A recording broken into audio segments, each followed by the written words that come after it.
What is shaking, everybody? Welcome back to the B-side here on Thursday, 8 p.m. Central. We are here with some fun topics for you again. I hope everyone's doing well. We got a wonderful cast of characters today. Let me introduce the band to you. We lost our bass player. That's okay. We'll get him back. We got Arnaldo on the keyboards, right? Arnaldo, did I get that right? On the keys. On the keys. We got Jose on the guitar. What's up, Jose? Hello. Oh, he keeps disappearing. We got Chris on drums. What's up, Chris? I'd like to retire from drums and just manage the band if that's okay. Fine. Go for it. Then we're not going to have a drummer. I'm not playing drums for sure. Oh my gosh. He's messing up our format. That's all right, Jay. We don't need a bass player anyway. We don't need a bass player. Even the White Stripes don't have a way. I was going to say there has to be bands that did not have a bass. The Doors didn't have a bass player. So. There you go. You're going to play bass, Arnaldo, with your feet. All right. And Jason, I think. Are you here, Mr. Bass Player? I see his face. Going once, going twice. He's That's there, right. I guess. We'll get a bass soon. He's going to come in later in the track. He needs to make an entrance. I'm Jason from Spins Vinyl, your MC tonight. We're going to have some fun. Who's in the chat? Wyoming Dave, what's up? High Rant District, good to see you guys. And, I think, let's see. Yeah, more than relevant. Vinyl is back. Who said vinyl's back? Has vinyl gone anywhere? It might. Who knows? Does vinyl have a future? That's the question, right? If vinyl has a future, ... We're going to answer that question for you objectively and officially. These are not just our thoughts. This is our prescient thoughts, if anything, tell you exactly what to expect as we move into 2025. Easy wants his MTV. Okay, you can have it, dude. Good evening, Vinyl Piper. Nobody get out of hand because we will be mic checking tonight. All right. We got the band all together. I think Jay's with us. I can see you, hear you. You can hear him. Good. That's all you need to do. We can hear you too. So we got all three ways we're working. Jason on bass. How's it going, dude? Doing all right, Spins. Good. All right. So we thought, look, we come out of 2024. We're going into 2025. What better thing to discuss but the tenuous life of vinyl records? I think every year we say the same thing. We're very confident that it's going to move along and there's going to be no issues, but who knows? What is it going to take? I think the guys on the panel today can help us out with that. We're going to kick it off, as you can see down below, preserving vinyl's legacy. And so let me, before we get into it, I know I'm rushing this, but we're going to talk about this for the first hour. We're going to get into the freestyle. I have a game set up. Even the boys don't know about this. We have a game lined up, so we'll get into this too later. But also, I kind of want the flavor of this to be, if your favorite record was repressed in 2024 and you're stoked, that's good. That's a good sign moving into 2025, right? If the opposite happened, then let's talk about that. Let's talk about the good, the bad, and the ugly, and what can we do to improve things or just keep things going good as we move into the next year. So, preserving vinyl's legacy. Do you guys need me to grease the skids at all, or do you have any thoughts on this? Arnaldo, what do you think? Well, I saw some of your, what do you call them? Some suggestions. Yeah. About some of the things that would keep it alive. Some of the extras that can keep the interest in the vinyl buying. I really don't think we need that many because the format was given for dead 20 years ago, and now it's back. And now we have younger generations who don't even own a record player that are buying records because they're fans of a specific artist. And if anything, I think that it's pretty healthy, the market, if they can reduce the amount of variance that they have around and the amount of reissues, like 6 months later, a year later, by adding a deluxe version or a special version. I think that may tire consumers out a little bit, unless you're a diehard. And then we can open up Pandora's box about these reissues of the same records, but we talk about that over and over. That I find can be a little fatiguing to vinyl buyers. So maybe we want to hit the brakes a little bit on that. But a lot of the things that were the appeal of vinyl, I think are pluses. So we have all of these reissues, which I love when they're the tip-on jackets, really nicely reproduced artwork, making them gatefold. So I think there are some reissue labels are doing very good things to keep the vinyl format and the interest at least alive. So you mentioned the whole thing with certain demographic buying records but not owning a turntable. And at first thought, I'm sort of like, that's crazy, but on another thought, have you guys heard? I've heard that it was like 50% of buyers or something like that. At least that's what I heard. Records don't even own a record player. Don't even own a record player. Having said that, that means 50% of the revenue, at least of certain records, probably not high-end stuff, but more, I'm guessing a lot of those records are coming out of like Target and Walmart, more affordable pressings. I'm guessing people aren't buying UHQRs without owning a turntable, but some large percentage of that revenue that's going into the vinyl market is coming from people that aren't even listening to their records. But what if those people stopped buying records? Then it'd be worse, right? I mean, that revenue would not be coming into the vinyl economy, and it could really hurt it, right? So I don't really see a problem with it. What about you guys? I also want to throw out one other statistic. I heard half the VC doesn't even listen to records, so that's another interesting thing to take into consideration. Bom. I'm sorry, I don't have a drop for you. So you have a turntable, you have the record, but you just don't listen. That's a whole nother demographic. Okay.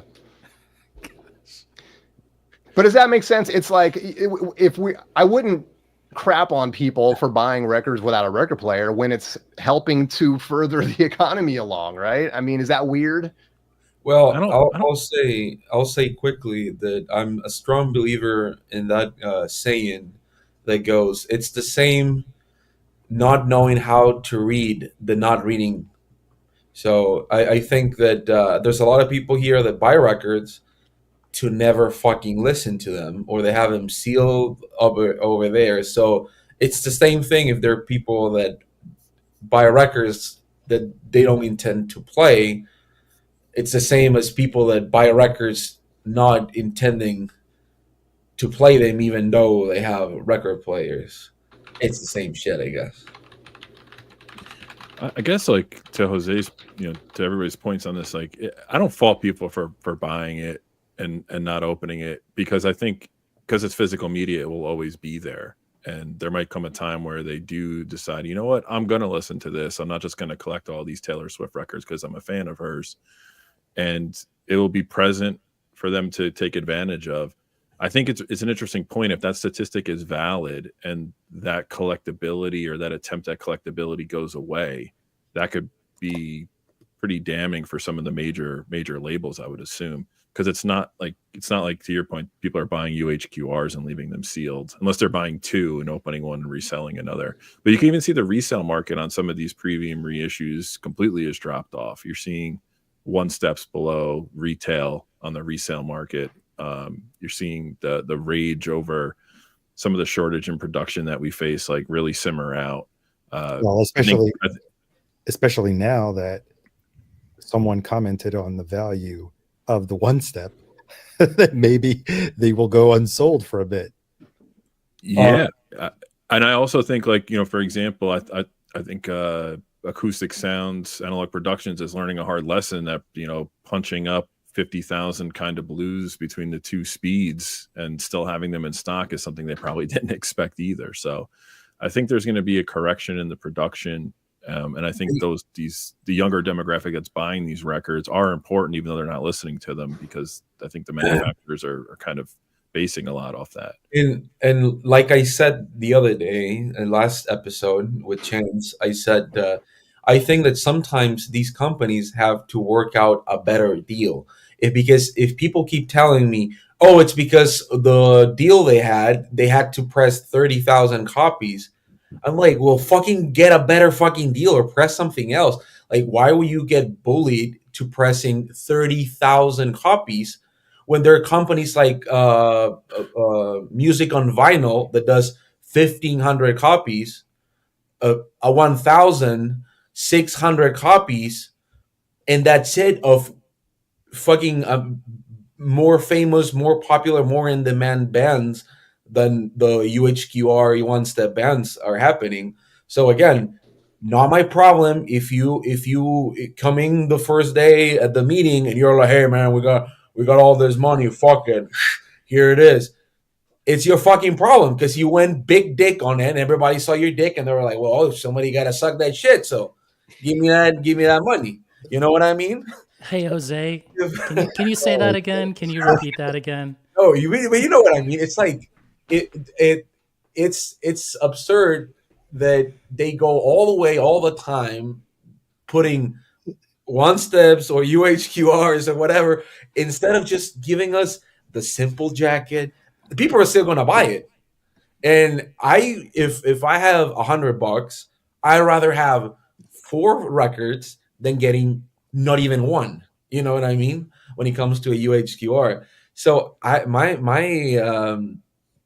thinking is that sometimes these sort of things kills even the people that can afford it, even the maximum overlord audiophile.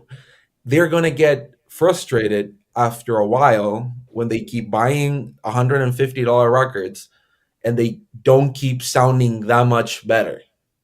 So my suggestion is just give us a little more of the $40, $50 records for the audiophile world, and then keep everybody a little more happy. You know what I mean? Well, the problem is the record label that has the license, they could do their own $40 record, and as you see, Yeah, Rhino is doing that. So why would they give the $40 single record to someone else to make money off of? But for example, I know we always shit on Vinyl Me Please, but I'll say this about them is that again they have better deals because most of the records they press, I wouldn't say most, but big percentage of the records they press are things that are already in, like, they already have other editions, are in press. You can buy them on Amazon or whatever, right? I can think of like the Modest Mouse and Spiritualized, and now the broadcast records they're doing. They're all in print. You can buy them, but so that's good because there is demand for them. But they're only making 1,000, 2,000 copies instead of going 20,000 copies. Why is that number have to be so big? They're shooting themselves in the feet.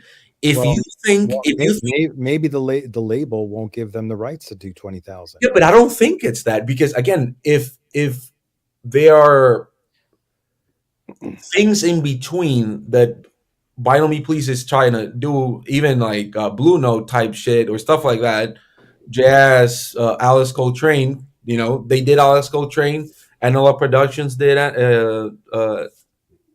was it them? Whoever, the Verve by Request thing, you don't really need to do 20,000 copies of that. Vinyl Me Please has done John Coltrane records.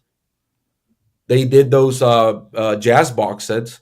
They didn't have to make 1,000, 50,000 copies of that. So again, I think it shouldn't be on the customer that it's like, oh, I have to pay more because that's all this label could do is like this type of deal. So how would you, bottom line, like how would you correct that going into 2025, right? It seems to me like, and this is just using common sense, which never serves in my favor, But the more expensive the records don't need the biggest pressings, right? So like UHQRs, they probably sell out, it would be my guess. And then the more affordable stuff that's getting pumped into big box stores and stuff like that, yeah, like those should just keep flowing. That's where a lot of people are buying their records. Casual people without turntables are buying that stuff, right? And then what you're talking about is that sort of higher end mid market, right? How do we fix that going into 2025? What would your recommendation be? Well, first of all, get better deals, like record. These, if you're a reissue label, get better deals because it's in your best interest. Again, I understand the power of going to a meeting, and if somebody tells you in your face, "Hey, you can only do this if you pay me $1 million per title," and you're like, of course I have that shit. Here it is. We'll figure out the numbers later. That's great for you, but fucking keep that $1 million and do other titles. Like, you have to also tell the artist, like, hey, because for example, the Steely Dan ones, they press normal pressings, digital pressings. I don't know, because we live in this bubble. Nobody outside of this bubble gives a fuck if they get a AAA Steely Dan record. If somebody wants to listen to the first Steely Dan record and they're gonna buy it on Amazon, they just want to groove out to fucking Dirty Work, listen to it, and then put the fucking game on, and that's it. They're not like, man, you listen to this AAA shit. Fine, that's great that it exists, but make better deals so people like us, that we buy the records that are a little higher end, don't always have to do it. I would feel better if somebody tells me, hey, here's Alice Coltrane record, it's $25. I'll be like, fucking amazing. But if somebody keeps telling me, hey, you want Alice Coltrane or John Coltrane or Miles Davis or whatever, yes, here it is for $150. I would be like, hey, you know what? Yeah. But I think the art of selling snake oil. I should have never brought that example up. I should have never brought this example up because it's that kind of blue and the Steely Dan stuff was negotiated. It's not negotiated 4 months before they decided to make an announcement and go to press. So they're probably basing this off some kind of projection when the craze was going on, right? That's a big issue. Secondly, I think the audiophile labels have learned their lesson. Look at Birth of the Blue. I think it's gotten 2 represses already since the initial launch. They said it's back on the press. It's back on the press. So I think they're putting enough out to satisfy the immediate demand, and then they're scaling out as needed. I don't think they're just pressing those because they're required to. I think with some of the higher end stuff, like you had to get the masters from Fagan. He's probably got a shrewd team around him that says, hey, you're going to do 100,000 of these across the 7 records, and that's the way it's going to be. And they said, you know what? There's a demand for it. That stuff wasn't in print for 20 years outside of the UK stuff that came out in the late 90s. So it's like that's an example where I kind of get why they took a chance and laid it out. I guess yes, but also think about this. Are you telling me that they only were going? The only reason they probably made those UHQRs was because there were already plans of doing normal editions, and they were at the stage where the masters were going to come out and play. You know what I mean? And so I don't know about that. I don't know about that because I feel like with that catalog specifically. Do you think it's the other way around? Do you think they made normal versions because they were going to be UHQR versions?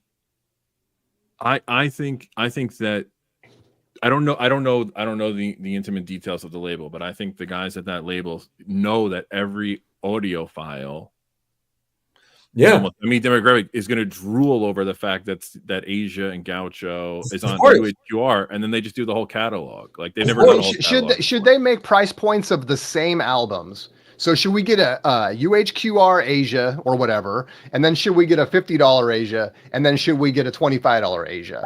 But again, yes, those are going to come out. And to your point, and Chris, like you're saying, is happening with the Miles Davis. If they're issuing it, isn't that the perfect world? And I think that's what you're saying. But it's like, why don't they do that more? Like, why isn't it like when the demand exceeds what we have, like we go ahead and service those people with coming out with a reissue or repressing it? Like, why do we have to go up to Discogs and pay triple? Because that just seems like it's creating this weird dynamic, that's pissing people off. Again, and that's fine that they were like, oh, audiophile people will want Steely Dan. Of course. Do you sincerely think 20,000 copies is the way to go? No. I don't know. That's just a number to me. Asia, so I don't really know if that's of Asia, I think, but they're not making 20,000 copies of every title. No, but I think Asia is the one that they're doing the most, right? Yeah. More than 1,000, 10,000. So again, think of all the other UHQRs that has dropped besides that one. They were normally 2,000 copies. So I think in the best number ever would have been 5,000 tops for these titles, but 20,000, and they were already planning to make like normal versions after that for like $50 or whatever. Are you saying that because it means that they're sitting on a bunch of records? No, because I think they, of like course. What is the? I guess what I'm saying is like, why is that an issue? Why is it a problem doing 20,000? Yeah, that's what I don't get. Because I don't think you're ever going to sell that. That's Chad's problem. Yeah, of course. But again, so what I'm saying is, as a customer, you're either guilt tripped to buy that shit after a while, right? Of course, you're guilt tripped to buy that, or B, you end up either disliking the fact that nothing else has come out, which I know there's a lot of people voicing that, like, oh, I don't like Steely Dan, I have to wait for all of this fucking shit to end, which is not really true because there's been other titles in the meantime, right? But again, it's sort of like just do less, right? And do more because of it. You know what I mean? It's just you're saturating the market because a lot of people see it as people that don't know anything. They'll be like, oh, somebody's paying $150 for this. But that's not justifying it because it's, like we've speculated a lot here. It's not, you're not paying that. Yes, what you probably have to pay to the artist, but again, do a better deal. And if they don't want to, I don't know what to tell you. I think there's always a way. And I think they were already probably doing the normal digital versions. That's my thing. I just want to say this aggression against Steely Dan will not stand, man. Yeah, and I have all the Steely Dan records. By the way, in the house. I have all the Steely Dan records except the second. Me too. I'm loving this aggression. Loving this aggression against Steely Dan. I think you could end wars by dropping Steely Dan UHQRs on a country. Box only, no record. Just or one record in the box but missing record 2. Yeah. No, all right. And I agree. If you don't want to buy it, don't fucking buy it. I get it. Of course, it's like everything else, right? Hey, you don't want a donut, don't eat it. Of course, but again, it's just like plaguing the scene. Well, and if you're getting stuck with 10, presumably, if you're a smart company, you're gonna sit on 10,000 records that don't sell. You're gonna rethink that the next time you go to press more, right? I mean, I don't think they're pressing 20,000 of these. No. Of course, they're probably press whatever that the initial order is, and they have that buffer to press that record all the way up to 20,000. Yes. Once it starts slowing down, they're going to gear their capacity to other titles. No, yeah. I think the way they're doing it's probably a little smarter because sometimes a label will tell you for 10 years you're gonna let me press this record. Right. And the way that you're doing it is we get 20,000 copies. That could mean from here to 1,000 years, and they're like, "Hey, here's the record still," and the very possible. Still, it's very possible that it's a different way to extend the license. Maybe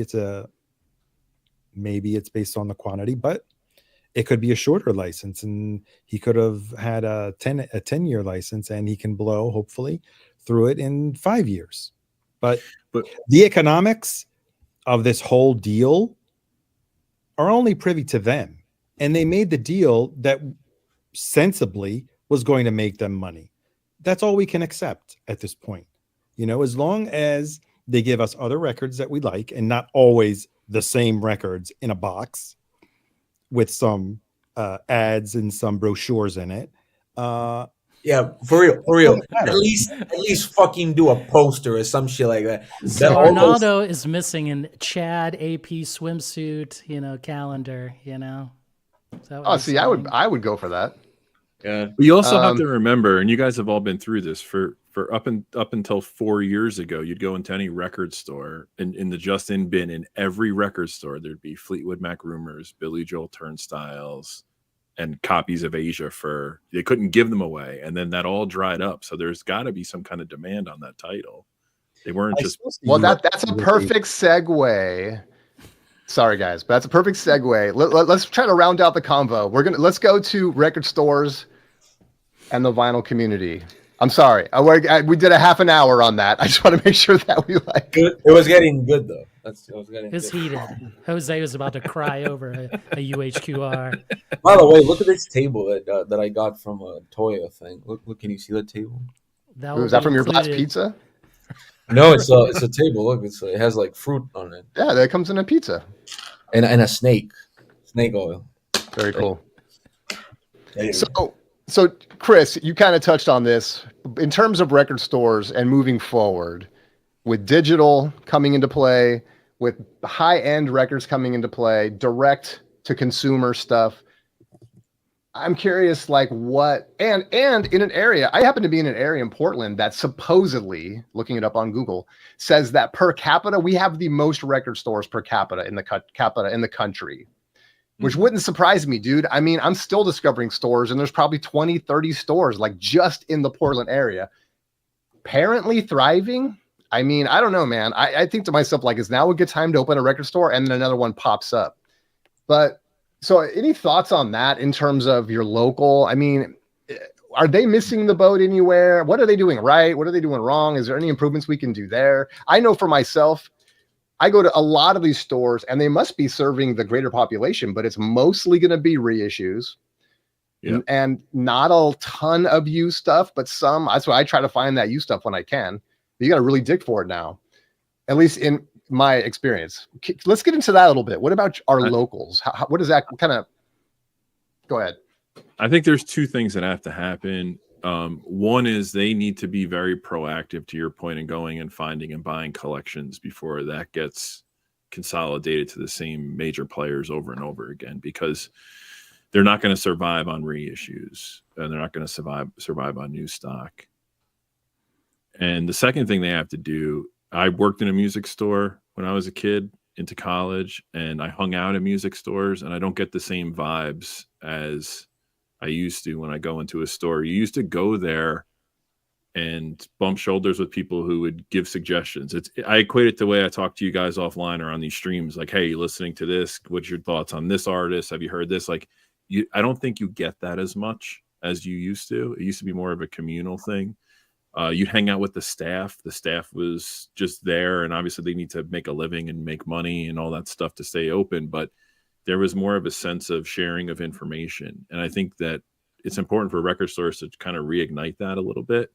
I even know that when I worked at the store, we had regulars, and those regulars would come in and buy stuff, but they would bring you things to listen to, and you would give them things to listen to, and you learn. It was before, I guess, not before the internet, obviously, but before everybody could just get everything at their fingertips, there was more of a discussion outside of an algorithm and what's pushed to you. So I think those are the two big things. Like, keep your used stock up, go be aggressive and go find that as much as you can. And if you have to survive on reissues, you need to make the atmosphere of the store welcoming and educational, and like a hangout. Like, when you think of a stereotypical record store, you see a movie like High Fidelity, like that's what you want to walk into. You want to walk into that discussion all the time. Look forward to going there. You're muted, Arnaldo. Sorry, you mean the snooty record store clerk who thinks, yes, who thinks that the Decemberists are the best thing ever? Oof. Yes. I mean, yeah, the snooty part of it, but just even that snootiness is part of the I community. can't even take snooty customers when I overhear them talking about records. I can't stand that. Can you imagine? Then you're part of the problem, Arnaldo. You got to stand up to them and create that discussion. I'll say that gone to a record store, and then you have the two guys or a guy and a girl that show up at the record store, and one of them is commenting on every single record that they flip through. I always find it's like the proprietor of the record store, there's always that one person that comes in just to talk to them. And then they're just like you can't get a word in, you can't ask any questions. They're like in like full conversation with their best bud or whatever, who seems to me they probably show up every single day just to chat. I'm like, come on, dude. I want to add that I always hear people saying here in the VC that most stores are only like reissues when you go inside, but I don't think that's true. You have to remember that all the new bands that are releasing music, those are first pressings. So all the music they're releasing that it's new music. The other thing is just a lot of people don't know them because here in the VC, we rather buy another copy of Michael Jackson off the wall than listen to any motherfucker in the Close to You band, you know. So I just want to point that out. Guilty. You know, and there's nothing wrong with it, but it's also a point of that is that if you're mentioning High Fidelity, the bands that we're talking about were bands from that era doing things from that time. So it's the same. If you go right now and somebody's talking about the new Beyonce record, if I don't like Beyonce, I'm just gonna keep moving on.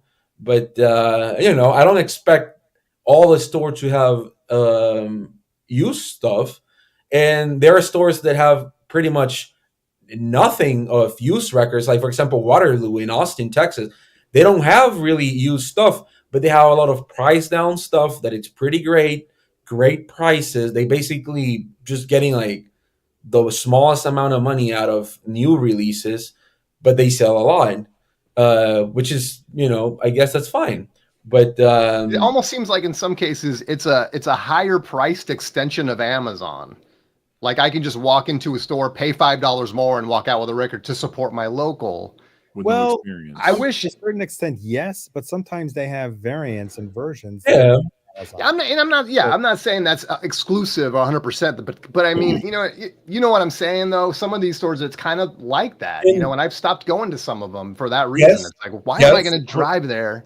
Yes, but Jose, I just want to wait one quick thing. Are you saying that Beyonce is the new beta band? Is that what you're saying? Oof. I know English, but I didn't want to be honest. But see you in the $5 bin, Bay. See you. No, I'm saying that. Wait, what is that, Jay? Let's blow it up. That's Beyonce. This ain't Texas, right? Right. Hold them. Don't fold them. Beautiful. Is that a real horse? Yes. I mean, it's not an AI horse. How did they get that photo, dude? Come on. Right.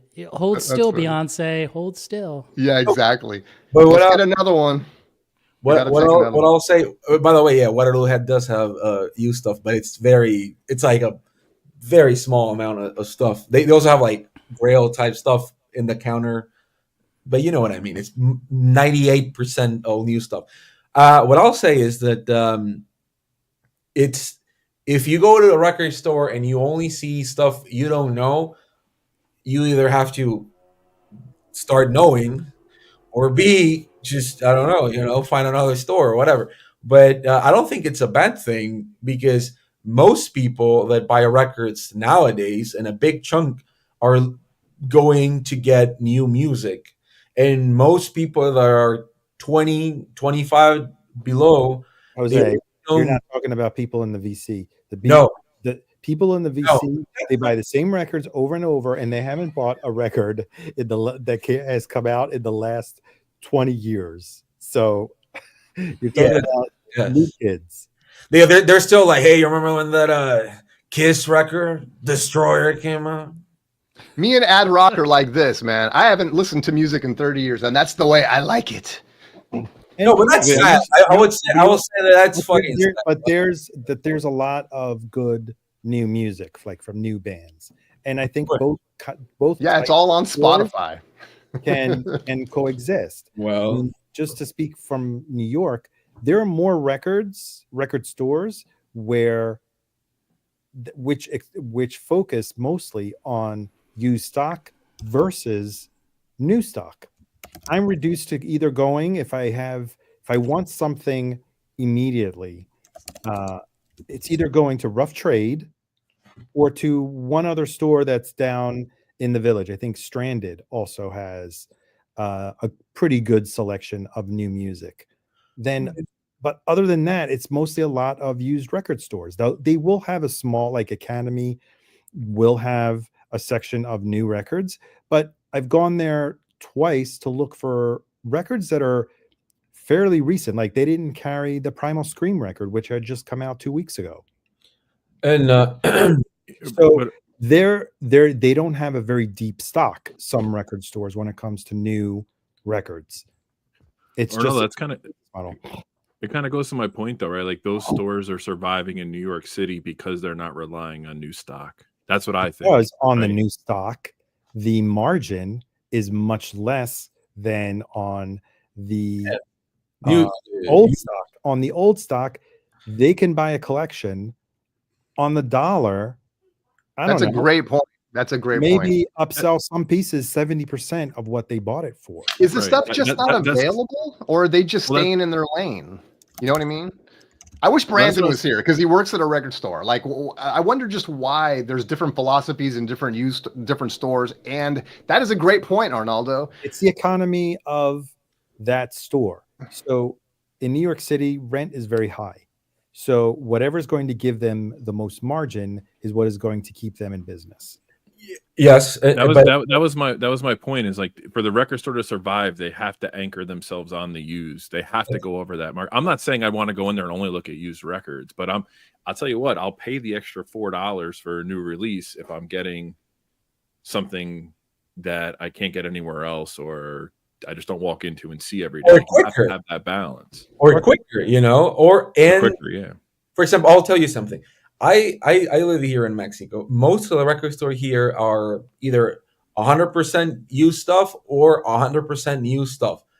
The reason I sometimes do buy stuff from Amazon is because I pre-order and the day it gets released, I get it here.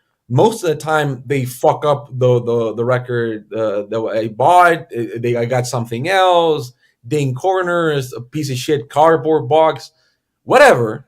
But if I lived in the US and if I could get new stuff the day it gets released, that would be amazing. Not to mention again Austin, but if you go, for example, to End of an Year, to their Instagram page, most of the events that they are known for, or listening parties, I never know, are new releases and stuff like that they get signed or a poster or something like that it's new.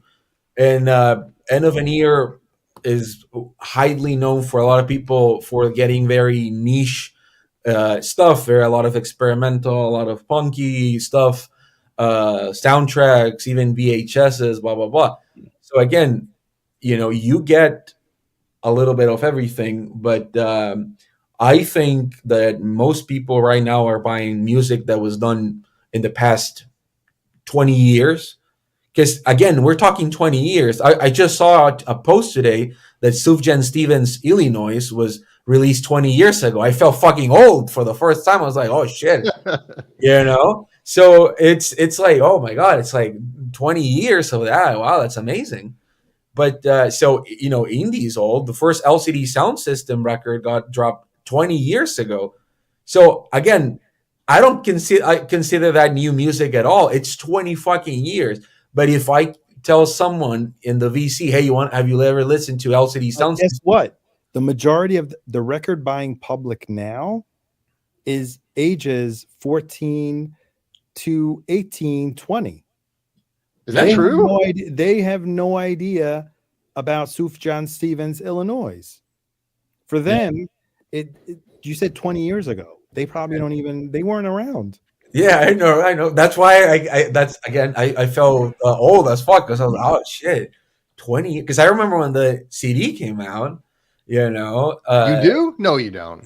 Yeah, of course. Because I've always liked folk music. So You were in elementary school, right? yes.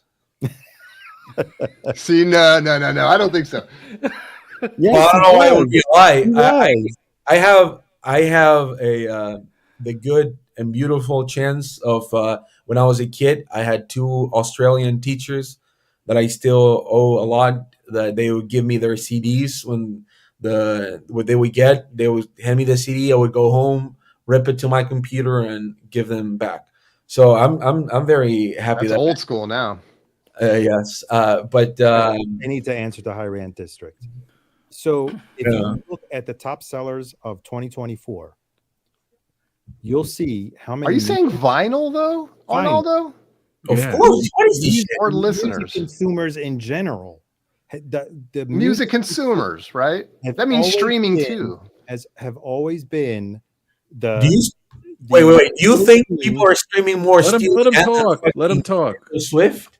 So yes, if you look at the largest sellers of 2024, you will see Taylor Swift, Sabrina Carpenter, Billie Eilish.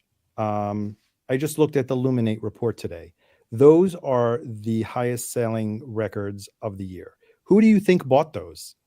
The 30-year-old, the 40-year-old? Yeah, I bought Taylor Swift. And Jason, did you buy Taylor Swift this year? Rojas. First of all, I love how the wall has. Oh, where did he go? He went to get a Taylor Swift record. I was just going to comment on the Dylan wall, which is like blowing up by the second. I can tell you, I know more. I know more kids of friends that buy records than my friends buy records. I can tell you that for a fact. It's the truth. You go like Arnold. I don't know if you have Newberry Comics in the city, or you've been to a Newberry Comics. It's in Long Island. When I go to Newberry Comics, like near me, that's all that's there is kids. I feel like I shouldn't even be in here. Do they have turntables? They have entry level turntables, and they have tons of records. Well, that's good. That's what we're talking about. We're talking about the future. The demographic, and that's freaking great. Is very. I don't know. I feel old when I go there. Like, yeah, I me feel too. like I should be going in there with a kid. Right. Steve Cassidy, Music Millennium, with me. Jackpot. Sorry, I was just at Music Millennium. I found 2 records in there, used, great deals. But man, you have to weed through like thousands of reissues to get there. But anyway, sorry to interrupt. I just wanted to mention that because Steve Cassidy's from my neck of the woods. But again, I think most people that collect records nowadays don't give a fuck if it's a reissue or not. They're just happy to have. Well, yeah, because they're. Jose, when you were 14 years old, did you know a good reissue from a bad reissue? You didn't. All you cared about was the music. Yeah, getting the record. Even if it was beat up, I was just like, hey, I found a copy of this. It's even I remember buying my dad an Elvis box set on CD, and he's like, this doesn't sound right. And he's not an audiophile. It's like you went and you bought Abbey Road on CD because it was there. You didn't know that it wasn't. Was the Elvis stereo? Okay, hold on, Jay. I got to get you back here. But so hold on, Jay, with the awesome Dylan wall. You were one of these. It wasn't just a 12 or a 14-year-old that bought the Taylor Swift, right? I got to leave this stream. I can't comment on me buying Taylor Swift records. Oh, come on. I'm not trying to call you out. I was just trying to give you an opportunity to chime in on this. I'm trying to flip this in 20 years. Come on. Okay. I got you. I'll make you feel better, Rojas. Mine's still sealed. Oh, it was mine. You're supposed to enjoy the record. Open it. See what? Remember what I said? Well, my daughter's copy is open. It's the same thing. Not knowing how to read than not reading. It's the same thing. There it is. Should we A/B test them right now? You guys can throw them on the turntable. Oh my god! I would leave this shit so fast. But, by the way, I got some good Moldovan candy today, so that was fine. Oh man, that came with the little mini table. Mine is warped and sealed in this. Or Armenian, I think it was Armenian. I don't know. I think that most people that buy a record nowadays are definitely not looking for if it's a record that's reissued, old or new. They just want the record. Any kid that's buying Dark Side of the Moon, they're buying Dark Side of the Moon, whatever fucking pressing they can get. It doesn't matter if it's a reissue, if it was done by whoever fucking caught it. You know what I mean? Oh, there you go. I can tell you that anybody in the target demographic. Nice. Wait, is that an X-ray record? If they're watching this stream, they're going, "Is this what I'm going to become?" And they're probably not going to buy records anymore. Yes. How dare you? Well, no, we actually organically segued into the third portion of this first hour, which is new generations of vinyl collectors. Sounds like they're being served just fine, right? Because we are talking about, and I get Jose's point. Like, yeah, a lot of music's new, but it's not just that, right? You're seeing all the reissues of like 80s music, and all the reissues of The Cure are doing very well. Depeche Mode and all of that stuff, which, I don't know. Maybe those are the ones the young people are buying or not. I don't know. But who do you think is buying Rumors and Dark Side of the Moon? Yeah. Right? Young people or old people? It has to old be people, young right? people. Really? It's on the end people cap. have it already at like 10. Wait, you don't know that there's like, if you go to TikTok, every kid that's like 12 buys Fleetwood Mac's Rumors. It's like a must. It's on the end cap in Newberry Comics. Every time I go there is a top 20 seller. It's Rumors and Dark Side of go. the Moon are the top selling catalog albums of The people of the VC have spoken. That doesn't surprise me about Rumors. How come no Thriller? Oh yeah, Chris, we get it. You would never stoop that low. Too common for you. Too mid-level for you. I have pop sensibility. But he has every UHQR of Steely Dan. Go ahead. It's one of my favorite bands. Of course I have. Again, I want to say that we live in a little bubble and sometimes we forget. But again, most people literally keeping this fucking format alive is people that are 14 years old buying Taylor Swift, fucking Harry Styles, anything One Direction related, and Charlie XCX, Sabrina Carpenter, Chappell Roan. That's everyone that's keeping this fucking format. Ooh, is that an OGJ? Unfortunately, that's pricey, right? I'm trying to get it signed. Nice. I'm gonna see her live here for the third time. Anyways, I'm gonna say that it's just we keep being here and discussing Steely Dan, but again, 99% of the people that buy records today, they don't give a fuck about that shit.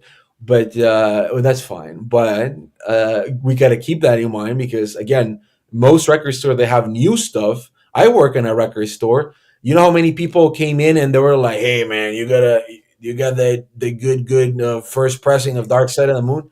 No one, not a single human being. The people that wanted us to get like hard to get stuff, like I think I told the whole story to Chris, was like stuff like the first Whitest Boy Alive record. And there was a guy that literally was like, "Hey man, that's a very expensive record," and he paid us like, "Here's the money, just fucking get it." And I was like, "All right," so we got it multiple times. So stuff like that, when Lost in Translation soundtrack got released, and everybody was like paying up prices for that, including you. No, I didn't pay anything more than what it was cost because I worked at a record store. Okay. But you know what I mean? It's just I've never overpaid for a record that's been pressed in the last 20 years. I don't think so. Well, that's good then. I mean, at least this stuff it's just to kind of round this out, is like talking about going into 2025.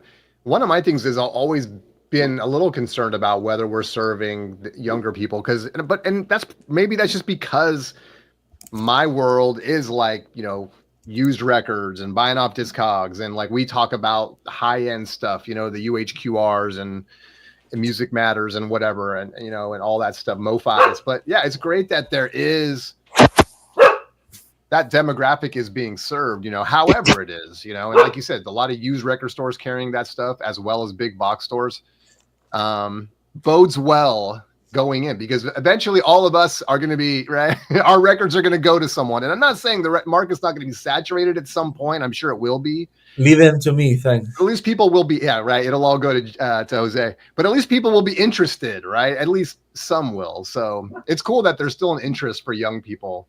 And not that there has to be, like, who cares? I think about that too, where it's like, I think sometimes we can get a little too precious about things that have to be passed on. Kids don't know what they're missing these days, and stuff like that. I don't feel that way. Like, if it all went away and the next generation moves on and all does digital, fine. That's the way it's supposed to be. That's the way, it was for us too growing up. But it is kind of cool though, that at least there is, if there's interest, they have access. I just want to say publicly that when I die, just dump this shit in the dumpster.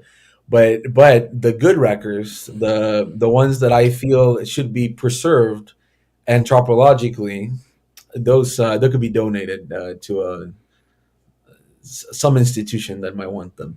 But the other issues, they can fucking throw them in the trash. I don't think anybody's gonna be like, wait, somebody threw these UHQR. Especially that botched reissue of Scarlett Johansson that you got. No one's going to want that. That's why I was saying Lost in Translation was Jose paid up for it for Scarlett. That's gonna go into my coffin. That's what you want to know. It's gonna be right in there, and then in 1,000 years when I'm dug out, they're gonna be, oh, what is this shit? It's gonna be Scarlett Johansson's face, like. To Arnaldo's point earlier too, which I think it's extremely important. Like this resurgence had nothing to do with audiophile reissues at all. It was like you didn't get. It was like a big deal if something was tagged all analog audiophile reissue 10 years ago. It was like, whoa. Now it's like, now we expect it, that's the norm. So the vinyl resurgence happened without that being present. So even if that portion of it goes away, the sales might slip, obviously, but I don't think it'll just totally fizzle out. I think that Arnaldo's right. Like, most of the people buying records, we don't even know. We don't ever interact with, because they're not in they don't buy them in the same way. It's like everybody has a car, but not everybody's a car collector. There's a big difference. I think the newer generations are starting to realize that just streaming music, you can never answer the question, what was the first record you ever bought? Right. It's not a tangible product. They can't have a physical memory of some sort of something that mattered to them, right? Like, they may be the biggest Taylor Swift fan, which is absolutely fine for them to say, I own the record, because it is they're able to look at it and say, this is the very first record that I bought with my own money. And I think most Taylor Swift fans actually collect records. And they collect Taylor Swift records for sure. Yeah, but that doesn't matter. Whatever gets them into the hobby, I guess, because if they get into Taylor Swift and one day Taylor Swift covers a band, and then that boy or girl wants to get that original record that wrote the song, blah blah blah. It's like when the first time I listened to Nirvana's MTV Unplugged, I was like, oh, who wrote Jesus Doesn't Want Me for a Sunbeam? And then I went to get that record, So stuff like that. I know I'm not the only semi-autistic kid here, so I'm pretty sure that a lot of people did that.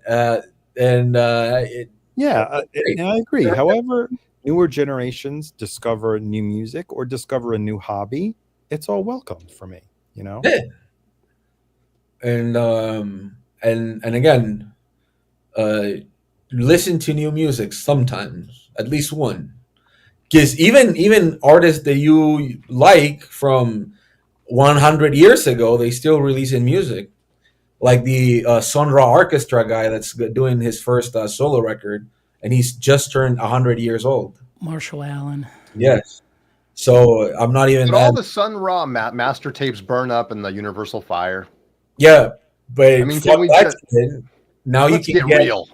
Now you can get the leader of Sun Ra Orchestra's first solo record after he turned 100 years old, and he's still alive. You know what? I want to pause this. I just want like younger generations to buy this album and be like all the white horses trolled by Dylan. You know, so if you're into Bob, you know. Can you sing the Eskimo song? Buy this record. I mean, it looks terrible, right? What is this? Well, painted by the man himself. Is that a self-portrait? Yes, self-portrait, 1970. I don't have that one. You don't have the one? Consider yourself lucky. I will say that the bootleg depends who you ask, Rojas. The bootleg serious version. Bootleg serious is better, yeah. It's super nice. It's very nice. Don't go for this one, right? Go for this one. Actually, the first one, not essential. I don't know if it's a hot take, but the first Dylan record. That's a hot take. I don't think it's a hot take. Huh? It's not really a Dylan record yet. No. It's just House of the Rising Sun and Sung to Woody. That's basically it. I mean, let's just compare the records. We'll do it since I have them, right? Let's do it. Right. You're a newbie. You just watched A Complete Unknown. Which one are you going to choose? The one on the right. The one on the right. Come on. Wait, is that right? Not your right, our right. Wait, is that Timothée Chalamet? It's Timothy Charlemagne. Ooh. Come on, get it right. Come on, put some spec on that, man. Timothée Chalamet, he's awesome. By the way, it's always that cover. Every time I see it, I think that thing clicks on the bottom part of the hat, and it's annoying me because it probably looks like shit. I mean, Fluffy's buying the soundtrack. Is Dylan on the soundtrack, guys, or is that going to be Timothy vocals? No, it's only. I mean, he. Have you ever listened to that CD only? Those like 50 bands covering Dylan. Yeah, I have that. Kesha is there. Who else is there? That's a very random. Miley Cyrus is there. What? Yeah, you know what CD I'm talking about? It's actually good. You can stream it, I think, too. Yeah, I don't remember. Spins, Chimes of Freedom. Is that the name? It's there's Chimes of Freedom and there's one other too, and I can't remember. But the Chimes of Freedom one's like a 3 or 4 disc compilation. Yeah, it's his face like with colors and around. It's pretty good. Yeah. There's a lot of artists you don't know that have Dylan covers. Rage Against the Machine has one. Maggie's Farm. Which is pretty good. Again, fucking Kesha did one. Yeah, Kesha did one. It's not good, but you know what I mean. There's a lot of good artists that have. So please make the Simon and Garfunkel biopic, right? Please. Okay. Have you ever seen that clickbait fucking movie that I hated? The Only Boy in New York. Have you seen that movie? I only saw it because of the title, and it's supposedly based on the song. Nice. Very cool. Very cool. Nice. I've never even seen that one. This is the first one. Well, it's the second one. I don't want to argue with Jose. I don't want to argue with him. And by the way, this is the best Dylan related soundtrack that you're gonna need. What? No. Let me go get it. The fuck you mean? The best related Dylan soundtrack? How is this not gonna be better? Huh? Everybody plays here. Everybody plays here. What is this shit? All right, let's wait to Jason so I can yell at him. You're speaking of new music. This is what Chris turned me on to recently. Let me show this. Man, Jose's like telling lies. Get this one. Have you guys seen this? No.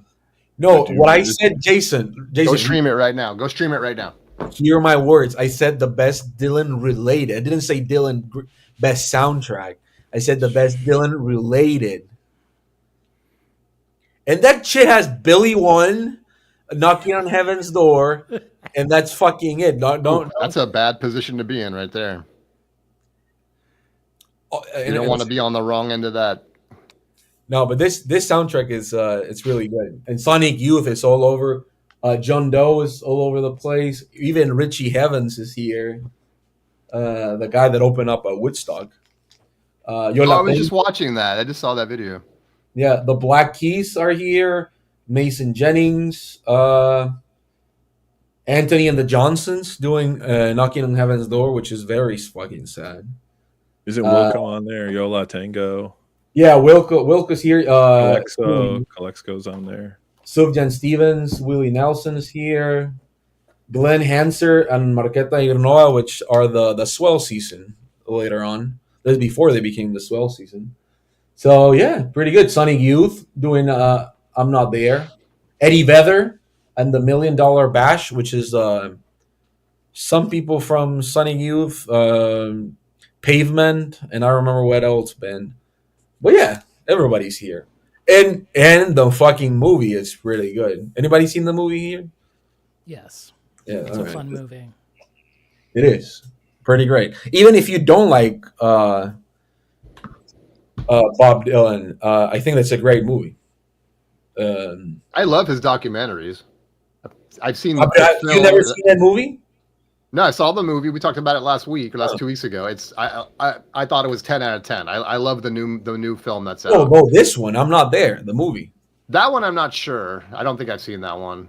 Well, you would remember. But what I'm saying is I've seen way more documentaries and movies about Bob Dylan than I have listened to his music. No, but but watch this movie because you don't have to like him. You don't have to like him. It's Christian Bale, Kate Blanchett as Bob. Oh yeah, that's the one that has a bunch of different people playing him, right? Heath Ledger. Yeah, Heath Ledger. I haven't seen that one yet. Yeah, I'll see it. And the best casting ever. It's what's his name? Doing Allen Ginsberg. David Cross doing Allen Ginsberg. It's the same shit. It's basically, he didn't even came up dressed. He was just like, "Hey, look, it's me, David Cross." He doesn't really talk to him. Well, cool, man. We've just about hit an hour. I think we should stick to the clock. We can continue this discussion. In fact, I kind of want to segue into something very related to this topic, at least as we start the freestyle. So let's wrap this up officially. Everyone's who's here, don't go anywhere. We're going to continue on, but if you're listening to this, we're going to bid you goodbye, and we're going to ask you to go click on the freestyle and listen to the second half of this show. Thanks everyone for being here, and we will see you next time. Unless you're already here, which we're not going anywhere. I don't have a freestyle button anymore, so oh well. We're in a freestyle though. Chance, this is the freestyle.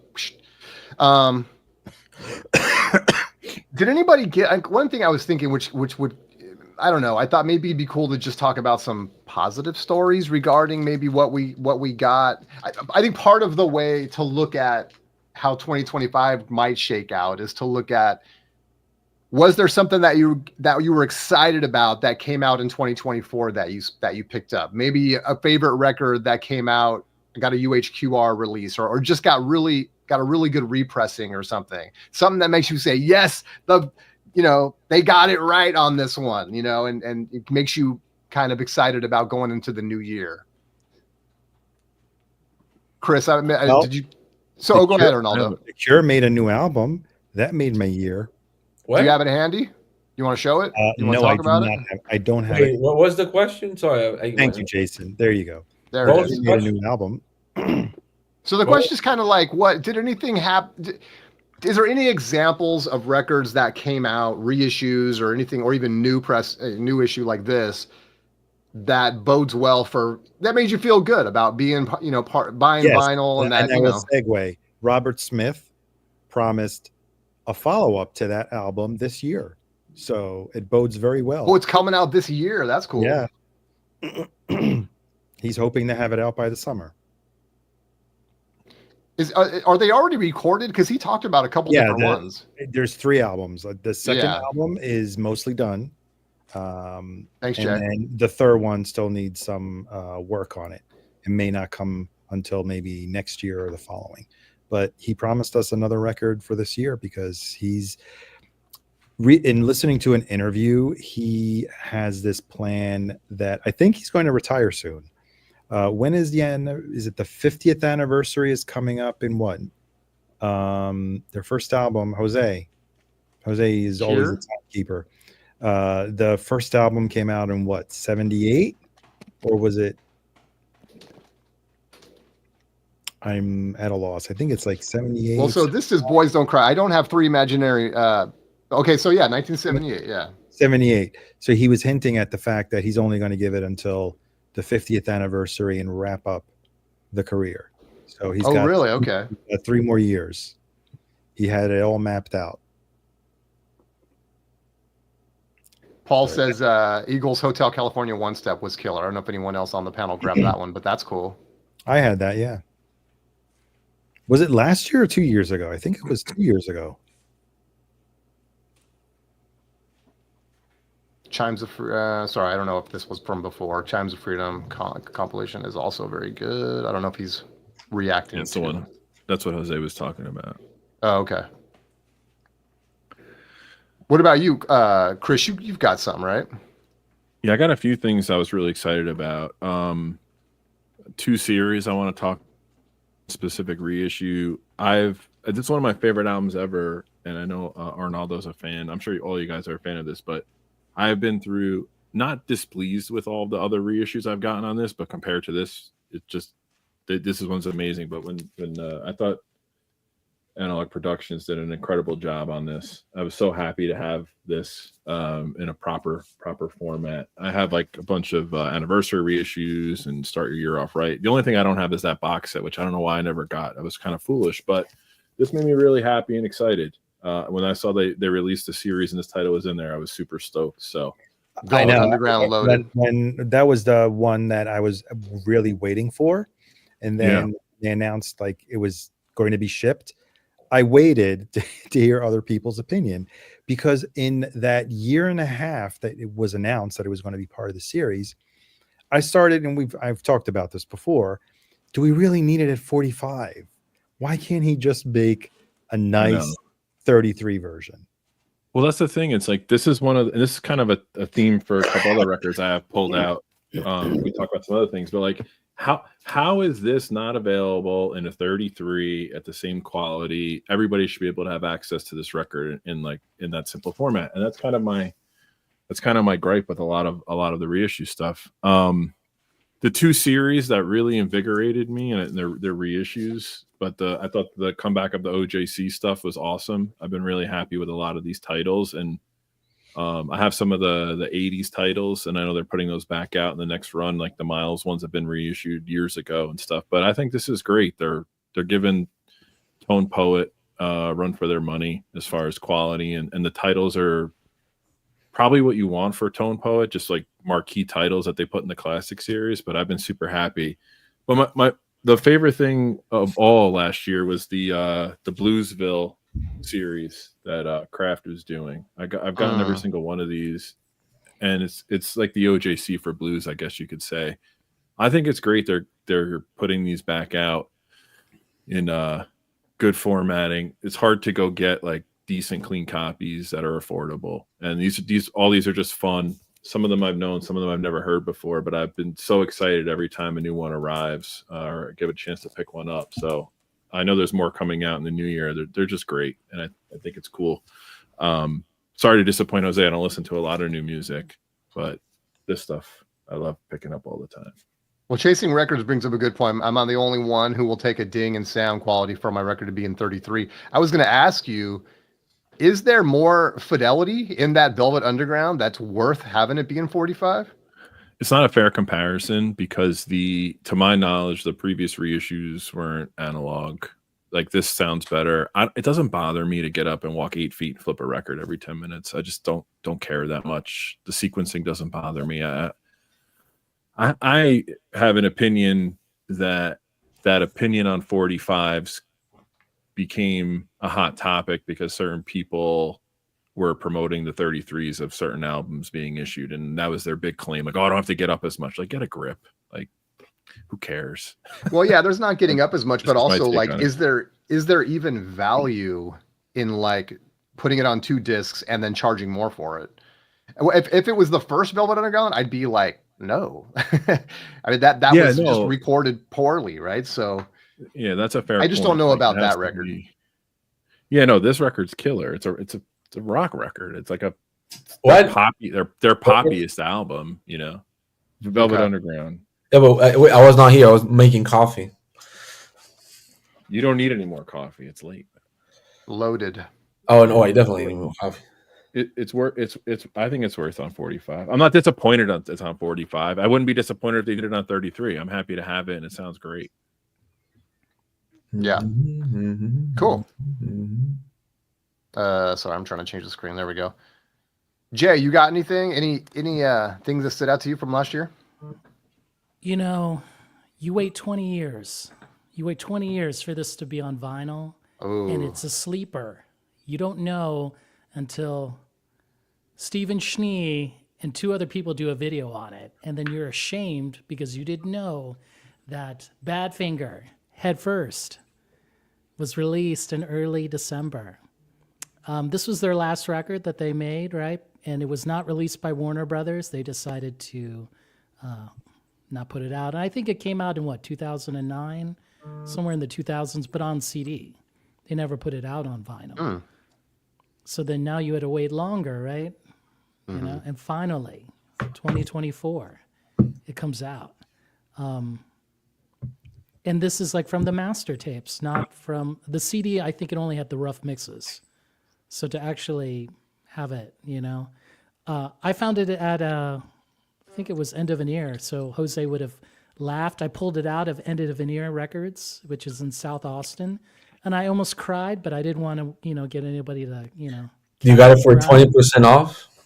No. Oh. But you went that day, right? Yeah, I did go that day. All right.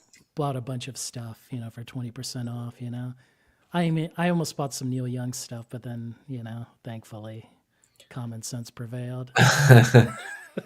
Well, I mean, mostly because you see those box sets like drop in price crazy, even on Amazon now. Well, they actually had the Beatles mono box for $1,000, so then 20% off, right? That would have been, you know, it's a deal of the century. Substantial.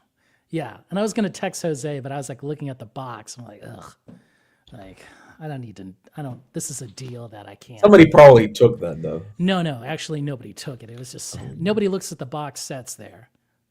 You know. I sometimes do, but I never buy them. Yeah, no. So I mean, you can imagine the mono box for $800. I think, you know, as Arnaldo said, that's probably a fair deal for that. So that Badfinger was recorded analog then? Yes, in 1974.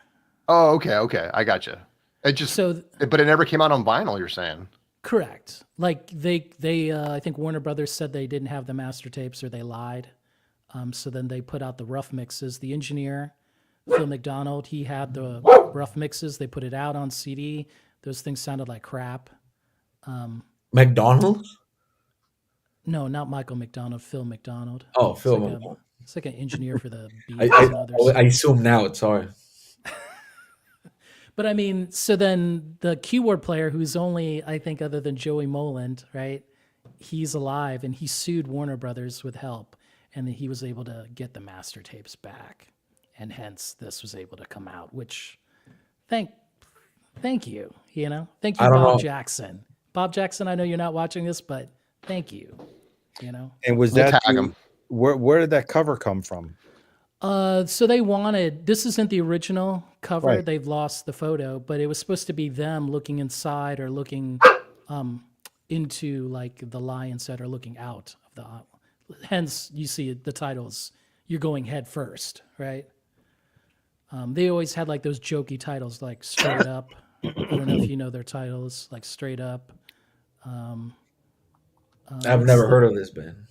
Badfinger, really? No. Weren't they? I don't have any records. Weren't they on Apple? Yes. Yeah. They were discovered by George Harrison. Who wrote songs for Badfinger? Was it John and Paul? Paul McCartney. Paul McCartney. Okay. Didn't they sing "If You Want It"? What's the hit? Come and Get It. Yeah.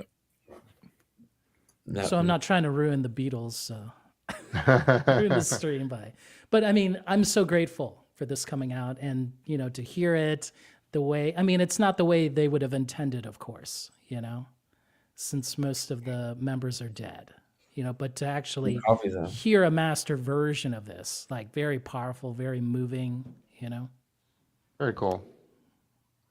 And it's probably going to sell out. I think they only pressed 2,500. Buy now, cry later. Oh, really? Yes. You heard it first on Surface Noise. Wow. What label? What label is it on? This one is actually on some put it out? I think Y&T Music. I'm not really familiar with them, Hold on, let me blow you up again. You got to think that if they're doing that, they must be doing other cool stuff. So hopefully, I mean, I looked at their website. I mean, their website is not great. It's worse than Acoustic Productions. Dave says one Badfinger song was written by a member of the Beatles. Come and Get It. Was that what you were just saying? Yes, that was Paul McCartney. He gave them the hit song, told them how to play it right. What a guy. And Tony's right, like George Harrison invited them as the backing band for the Bangladesh concert. Cool. Very cool. Steve Cassidy, 2 more dick pics. Grateful Dead Dick's Pics came out last year, 3 and 12. Very cool. If I had unlimited funds, yes, I would be buying up all the Grateful Dead boxes, but I don't, so I don't. Yeah. But that's cool that it keeps coming out. It's too hard to only have some of them and not have them all, so I just stay away. Yeah, you start going down that rabbit hole, man. It's like you don't want to open up that Pandora's box. And then you give Cornell to people who deserve it. That's how it works. See, yes, that was my biggest pull of the year, even though it didn't come out last year. But yeah, there's still hope for the VC. Well, so here, let me just show this one real quick. If I can figure this out. So this was mine. I've been waiting for a long time too, like you guys, for this record to get a reissue. Pharoah Sanders, Lovin' Us All finally came out. And when it first came out, I was so excited, but I didn't get it the day it came out. And guess what? It sold out. So I had to wait I think this came out in early November. So I didn't have to wait that long, a couple of months, but then I snagged it. And so I was really excited. Pharoah Sanders stuff getting some love recently. But this was the one, man. This was the one that was just skyrocketing in price. So, and it's great, man. Side 1, a lot of Pharoah stuff is going to be very different side to side. So, and I tend to like the, more accessible stuff of his, I guess. So, but I really like that. Side 1 is just beautiful. So glad to have that one. Who put that one out? This one was put out. Is Jose still here? I think this came out overseas. I'm not sure who put it out, to be honest with you. Originally on Impulse, obviously. I'm not sure, dude. I forget. Oh, Elemental did it. Right. They do. Yeah, cool Elemental stuff. Did it. Yeah. Where are they from? I forget. Maybe the UK, something like that. Yeah, I don't think it's anyway, doesn't matter. But yeah, Elemental put it out and it's imported to the US, but very good record. Did you show something more? You did. You said The Cure on Aldo, right? Is Jose getting to grab one? Jason showed it for me, but yes, that's what I was really excited about. Yeah. And another Cure coming out. That's cool. I'm going to give them all a chance. I wasn't in love with, it's no secret. I was not in love with this last one. But I'm hopeful that something, one of these other records will come out and be more my speed. My fault spins. Elemental's in Spain, I think. I'm looking at. Yeah, something like that. I don't think it's UK, but anyway. Yeah. So they've done. Where did this come out, Jose? Do you remember this reissue that just came out in November? What country? Netherlands. We talked about it. I can't remember. Well, they were selling it on Sound on Italy, but I don't remember. I think it's Netherlands. Elementals in Spain. Okay, so Spain. Okay. Yeah. Elemental. Elemental. They've been doing. The reason why I noticed them is they've been doing some Motown album reissues, which have been. They did a lot of the Alice Coltrane ones as well. Yeah, and then Felipe sent me that Live in BB King for RSD, which is pretty badass. But did you they did Nico's Chelsea Girl too, I think. If you know OG. Somebody did an audiophile version of that, right? I don't know actually. What's up, Eddie? Thanks for joining. Yeah, it sounds great. I mean, it's the only one I have by Elemental, but it sounds great. So I would take a chance on others. Yeah, Elemental Spanish. Jordi, so he's probably from Barcelona. He is from Barcelona. Yeah, Elemental music. That's something I would love. I don't know what the availability is, but I would love some really great Motown reissues. That would be hella fun. Well, they have 381 vinyl releases by that label, and apparently they're the ones responsible for one of those like Bill Evans Record Store Day releases. Oh, really? Yeah. So, but it's weird that they didn't release it on the US, because I remember seeing other by them, and I sent them to you, Jason. Like there was a store in the US selling them in Portland or somewhere in Seattle, maybe. But yeah, in Seattle, I think. Yeah. That's a good question for 2025. Do you think we'll see any Bill Evans reissues? We haven't gotten any.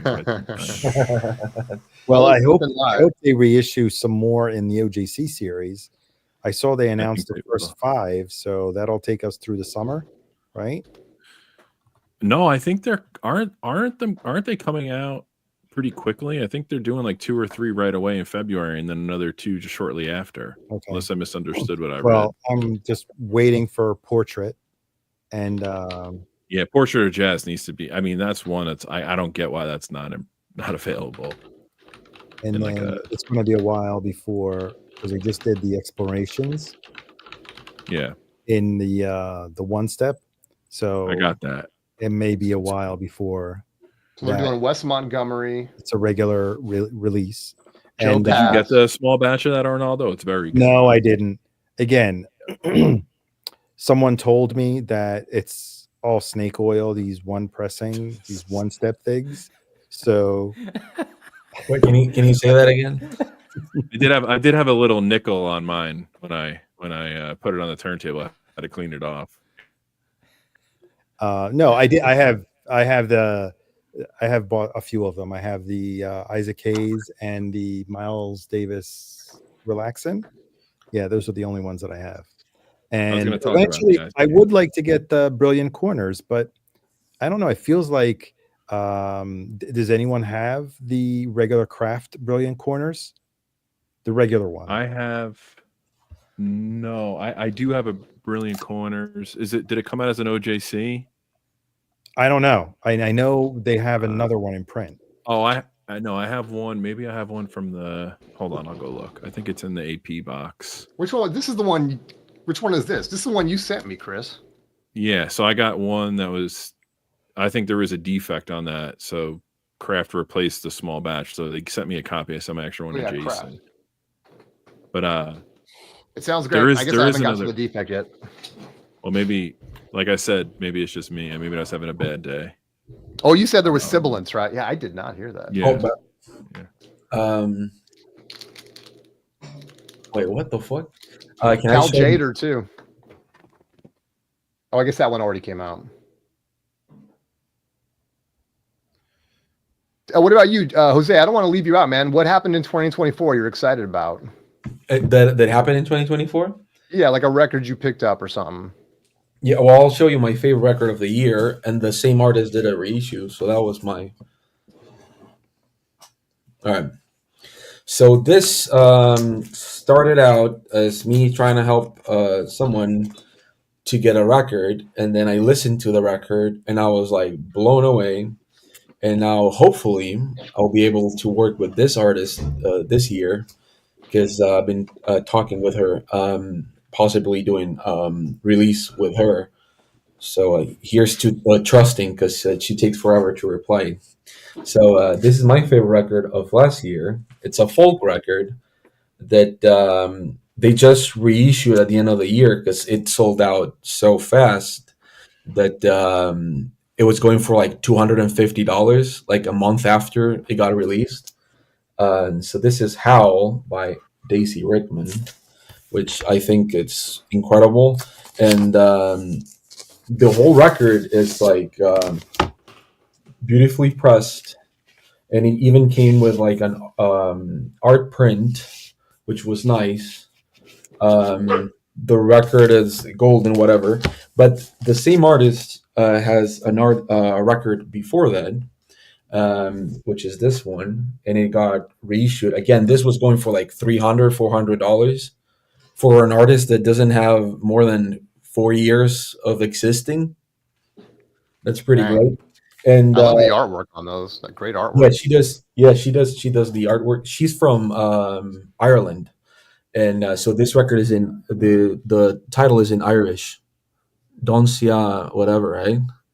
But the actual record, again, it comes with a. So if you like Wicker Man, have you ever seen Wicker Man the movie? She does like that type of folk that you would get like at a circle around a fire.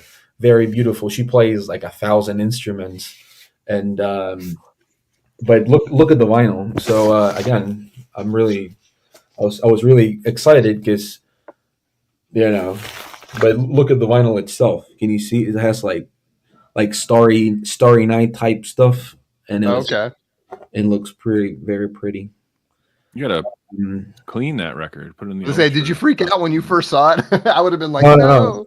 When you have it on your hand, it's like you can tell stars. That's cool. They glitter. Yeah. High Rant wants to know respectfully if these came from the Tomato Lady. Yes. It's actually he's got a good memory. that was one of the best episodes of this show ever. No, actually, I'll tell you something. This record had quite a travel, because when they announced this reissue, for whatever reason on the website, you couldn't buy them to get it to the U.S. Now, I could have shipped it to Mexico, but I was worried that on the way here I was going to get lost, whatever. So I wanted to get it to my PO box in the U.S. So they didn't have that option. So Stunty very kindly had a friend that lived not that far away from where the label has a store.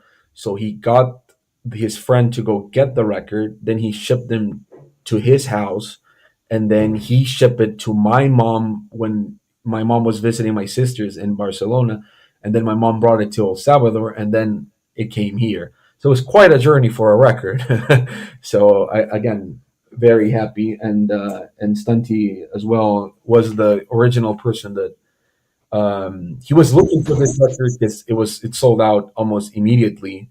And when I helped him to locate a copy, they just restocked them in the website. So he was like, "Oh shit!" And then that's how I know her. But I don't know if you like folk music, but very specific, beautiful, eerie, dark type folk music, very cult inspired. Check it out. And she does sing in Welsh or whatever. What is the Cornish? That's the language. Cornish.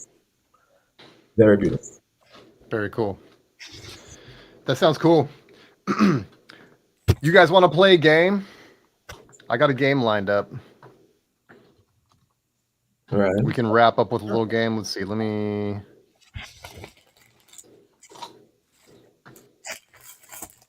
And of course, if you're watching, feel free to play along. There we go. She sounds a bit like Nico. Yeah, she had the low register type voice you only hear once in a generation. Very beautiful voice. I'll check it out. Yeah, she sings like very low. But very So here, I'll even show the record. I wasn't going to show the records, but let's show them. So this is the 80s, well, kind of loosely 80s rock. And we're going to pick, I don't know if you guys ever seen this before. So we're going to basically rate each one of these records. Each of us will rate it. I'll average out the rating, and then we'll throw it either an S tier, A tier, B tier, C tier, to that trash tier. And we'll see kind of which one comes out at the top. Or whatever. There might be multiples that come out of top, but don't put S tier for everything, because then it kind of, defeats the purpose. So here's a bunch of big records that came out during the 80s, and we'll just go around the horn. Yeah. How sincere do you want me to be with this shit? You can be as sincere as you want to be. All right. Although you could wreck it for someone if they say that it's an S and then you give it a trash. It's going to drop the.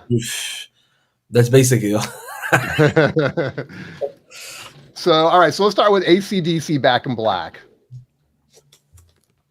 There we go. If you're on top, Jose, so what do you think, man? AC/DC Back in Black. What do you give that? So you get the grades, right? So S is like even greater than A. That's like super. That's like that's. What am I comparing it to? You could compare it to other records on this list. Yeah, because 80s records, I don't see any Sonic Youth there. I know. A lot of stuff's going to be missing. I just did 20. I tried to pick ones that everyone's going to have some opinion about. But yeah. So if I'm comparing to the list there, C. A C you're giving it? Okay. Jose says C. Jason, you're next. What do you say on this one? Let's put it in the trash.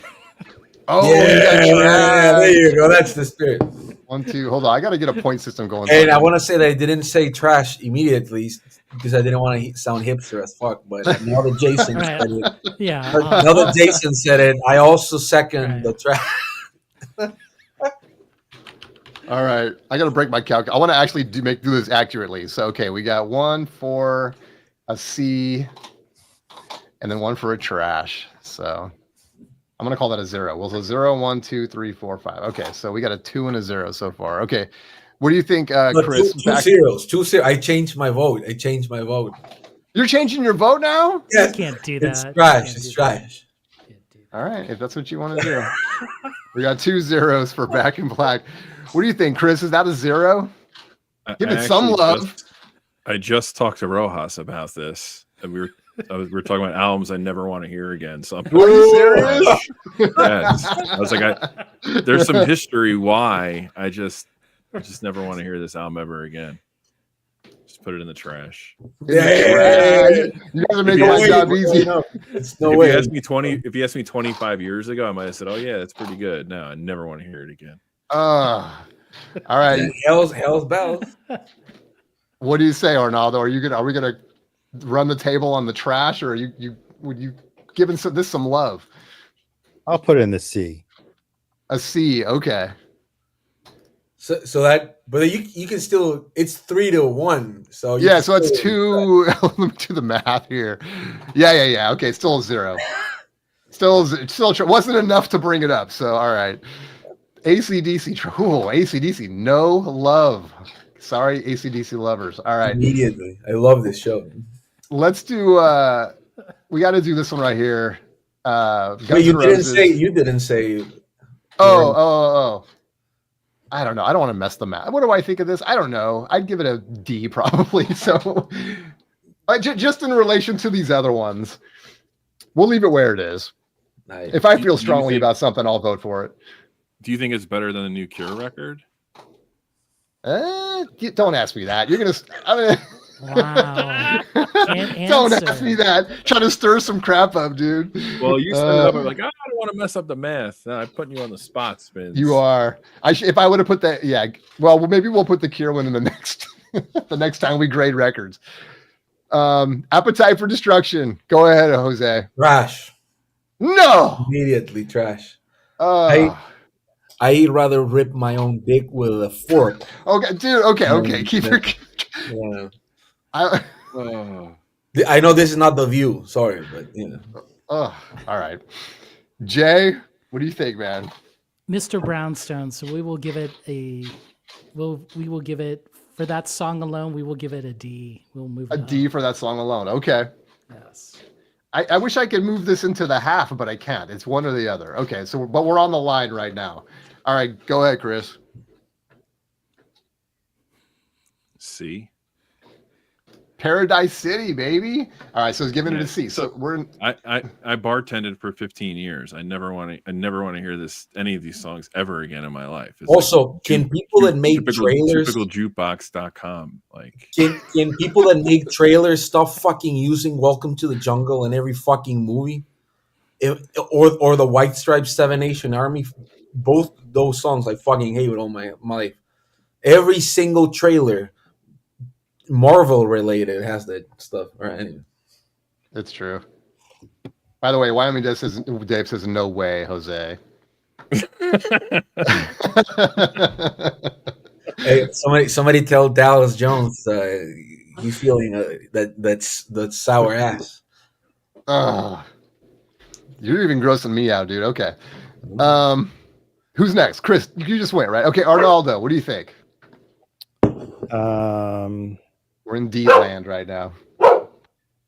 I don't know. I'm not that bad. I mean, it's got "Sweet Child of Mine" is my favorite song of theirs. So I'm gonna put it in the C. A C, okay. Dallas Jones. Dallas Jones. So that's Dallas Jones is like, fuck, I want to put it on the S tier. You should highlight that comment, Spence. Yeah. I don't even know if I'm doing my freaking math right. That still comes out to, okay, that's got to be D still. Yeah, because we got, okay. Yeah, we're still, all right. What am I highlighting?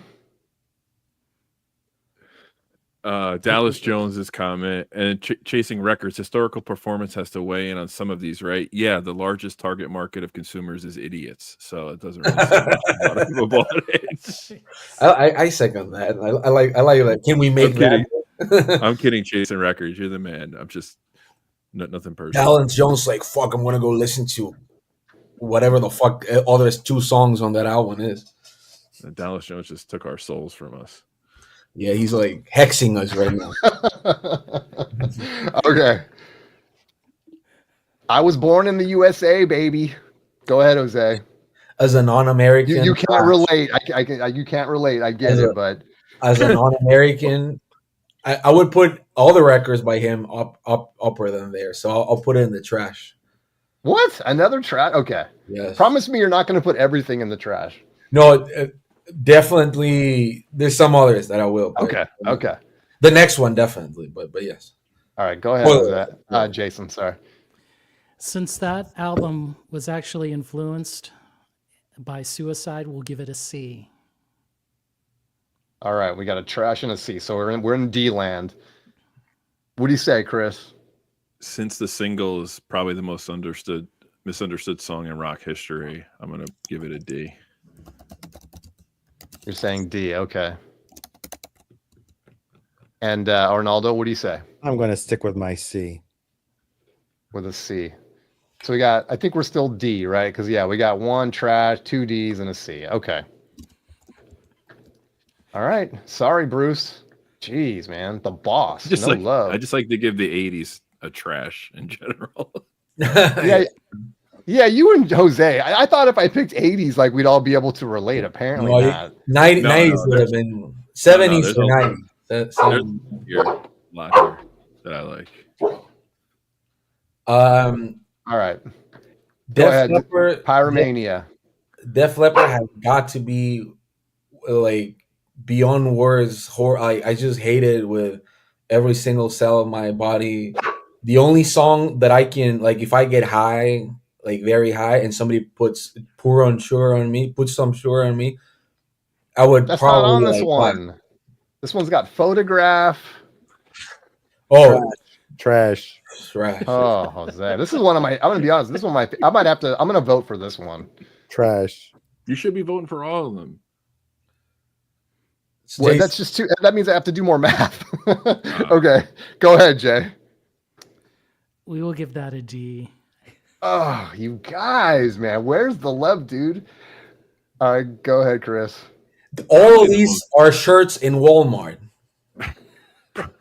Probably the most fitting album title on the list, because if I had it, I'd light it on fire. So I'm going to put it in the trash. God, you guys. Yeah, there you go. You can't move it now. This might be the last B-side we ever do.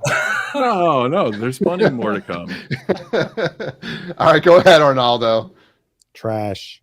Oh, you guys! Yeah. Dude, I hate you guys so much. This is great. Ronaldo's been saving that all episode for this moment. What the hell, dude? I feel like I'm in another fucking dimension. Sorry, pardon my French. I'm gonna give it. All right, I'm gonna give it like an A. So I guess we have to move it to the D status. I love this freaking record. All right, just to get it out of the trash. All right. Here we go, Jose. Come on now, London Calling, man. The Clash. My favorite Clash record is Sandinista, so I'll give that a B. Oh, okay. Finally, a little love coming into the game here. What do you say, Jay? It has Clampdown. We'll give it a C for Clampdown. A C? I like that I finally gave something a good rating, and immediately Jason is like, "Fuck it." Rojas, you're so full of shit. Giving London Calling a C. No trolling. Come on. Holy shit. All right. It's up to you, Chris. Well, I was gonna give it a B, but now since Ross gave it a damn C, I'm giving it an A. Oh, no, it has to remain in B. It's in B. It's in B. If you so selected now... Cut the Crap, we would be giving that an A. Cut the Crap, really? No, that's a C. That's an S. That's like. Oh man! See, now I know you're trolling.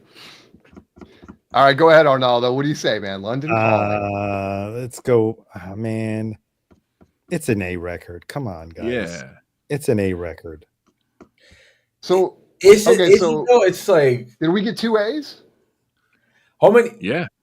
Okay, we're gonna go A because I can't do halves, so we're gonna put it in A. Put it where it belongs. Well, all right. John Lil, I'm saying like not my favorite one. I still think it's pretty good, but I think Sandinista is like mixing a lot of better shit. I don't know. Obviously, you've never been lost in a supermarket, Jose. You don't know. Jazzy Jeff, London Calling, one of the greatest albums ever. 1970. Is this a 70s album? Did I get that wrong? It showed up on 1980. 80, right? Okay. Yeah, 1980. All right. So what about Madonna? Oh God, let's just skip Jose on this one too. Oh, why? What is you can choose Madonna. That's a good. Okay, record. Madonna, the debut record. Go ahead, Jose. I'll give it an A. Really? Yeah. Why wouldn't I? Dude, I can't figure you out. I just literally cannot. Look. Do you think I'm gonna have a better time listening to Def Leppard than Madonna? What is this shit? Of course, I'm gonna have a better time listening to Madonna. What is this? Okay. All right, Jay. What do you say, man? Madonna. It's got Holiday. We're gonna give that an A. Oh, Madonna getting the love. Okay, we got 2 A's. Go ahead, Chris. Does this have Borderline on this one? And yes, Lucky Star. Yeah. It has Borderline, Lucky Star. Let me just see if any of my friends are watching. Let me just see if any of my friends are in the gallery. All right, I'll give it a B. Like looking around. Like. Yeah, exactly. I want. Who made the best comment before? What was his name? Sorry, you can keep going. I didn't mean to interrupt. All right, go ahead, Arnaldo. What do you say? I'm a Madonna fan, but that's a B record. Ooh, okay. Well, we had 2 A's and 2 B's. You have to compare it to the other records in the list, Arnaldo. No. Oh, it'd be going a lot lower. Do not bring that record down. Do not bring that down. Keep it in A. All right. Okay. I wish we could do halves. Dallas Jones. Not so pretentious, Dallas Jones. See? There it is. Great cover. I'll say that. No, I love that record. I like all Madonna stuff, her early stuff. Okay. Yeah, it's going to be A because I would have given it an A anyway. So, all right. Metallica. Master of Puppets. I never want to listen to that record ever again, but I'll give it a C because I love Orion. I think that's a very underrated track, and then that's it. That's all. That's all I have to say. And Disposable here was pretty good as well. All right, C, Master of Puppets. What do you say, Jay? I was never into Metallica. Throw that in the trash, please. Oh my goodness! Hey, and I just want to point out that I'm trying to give it better.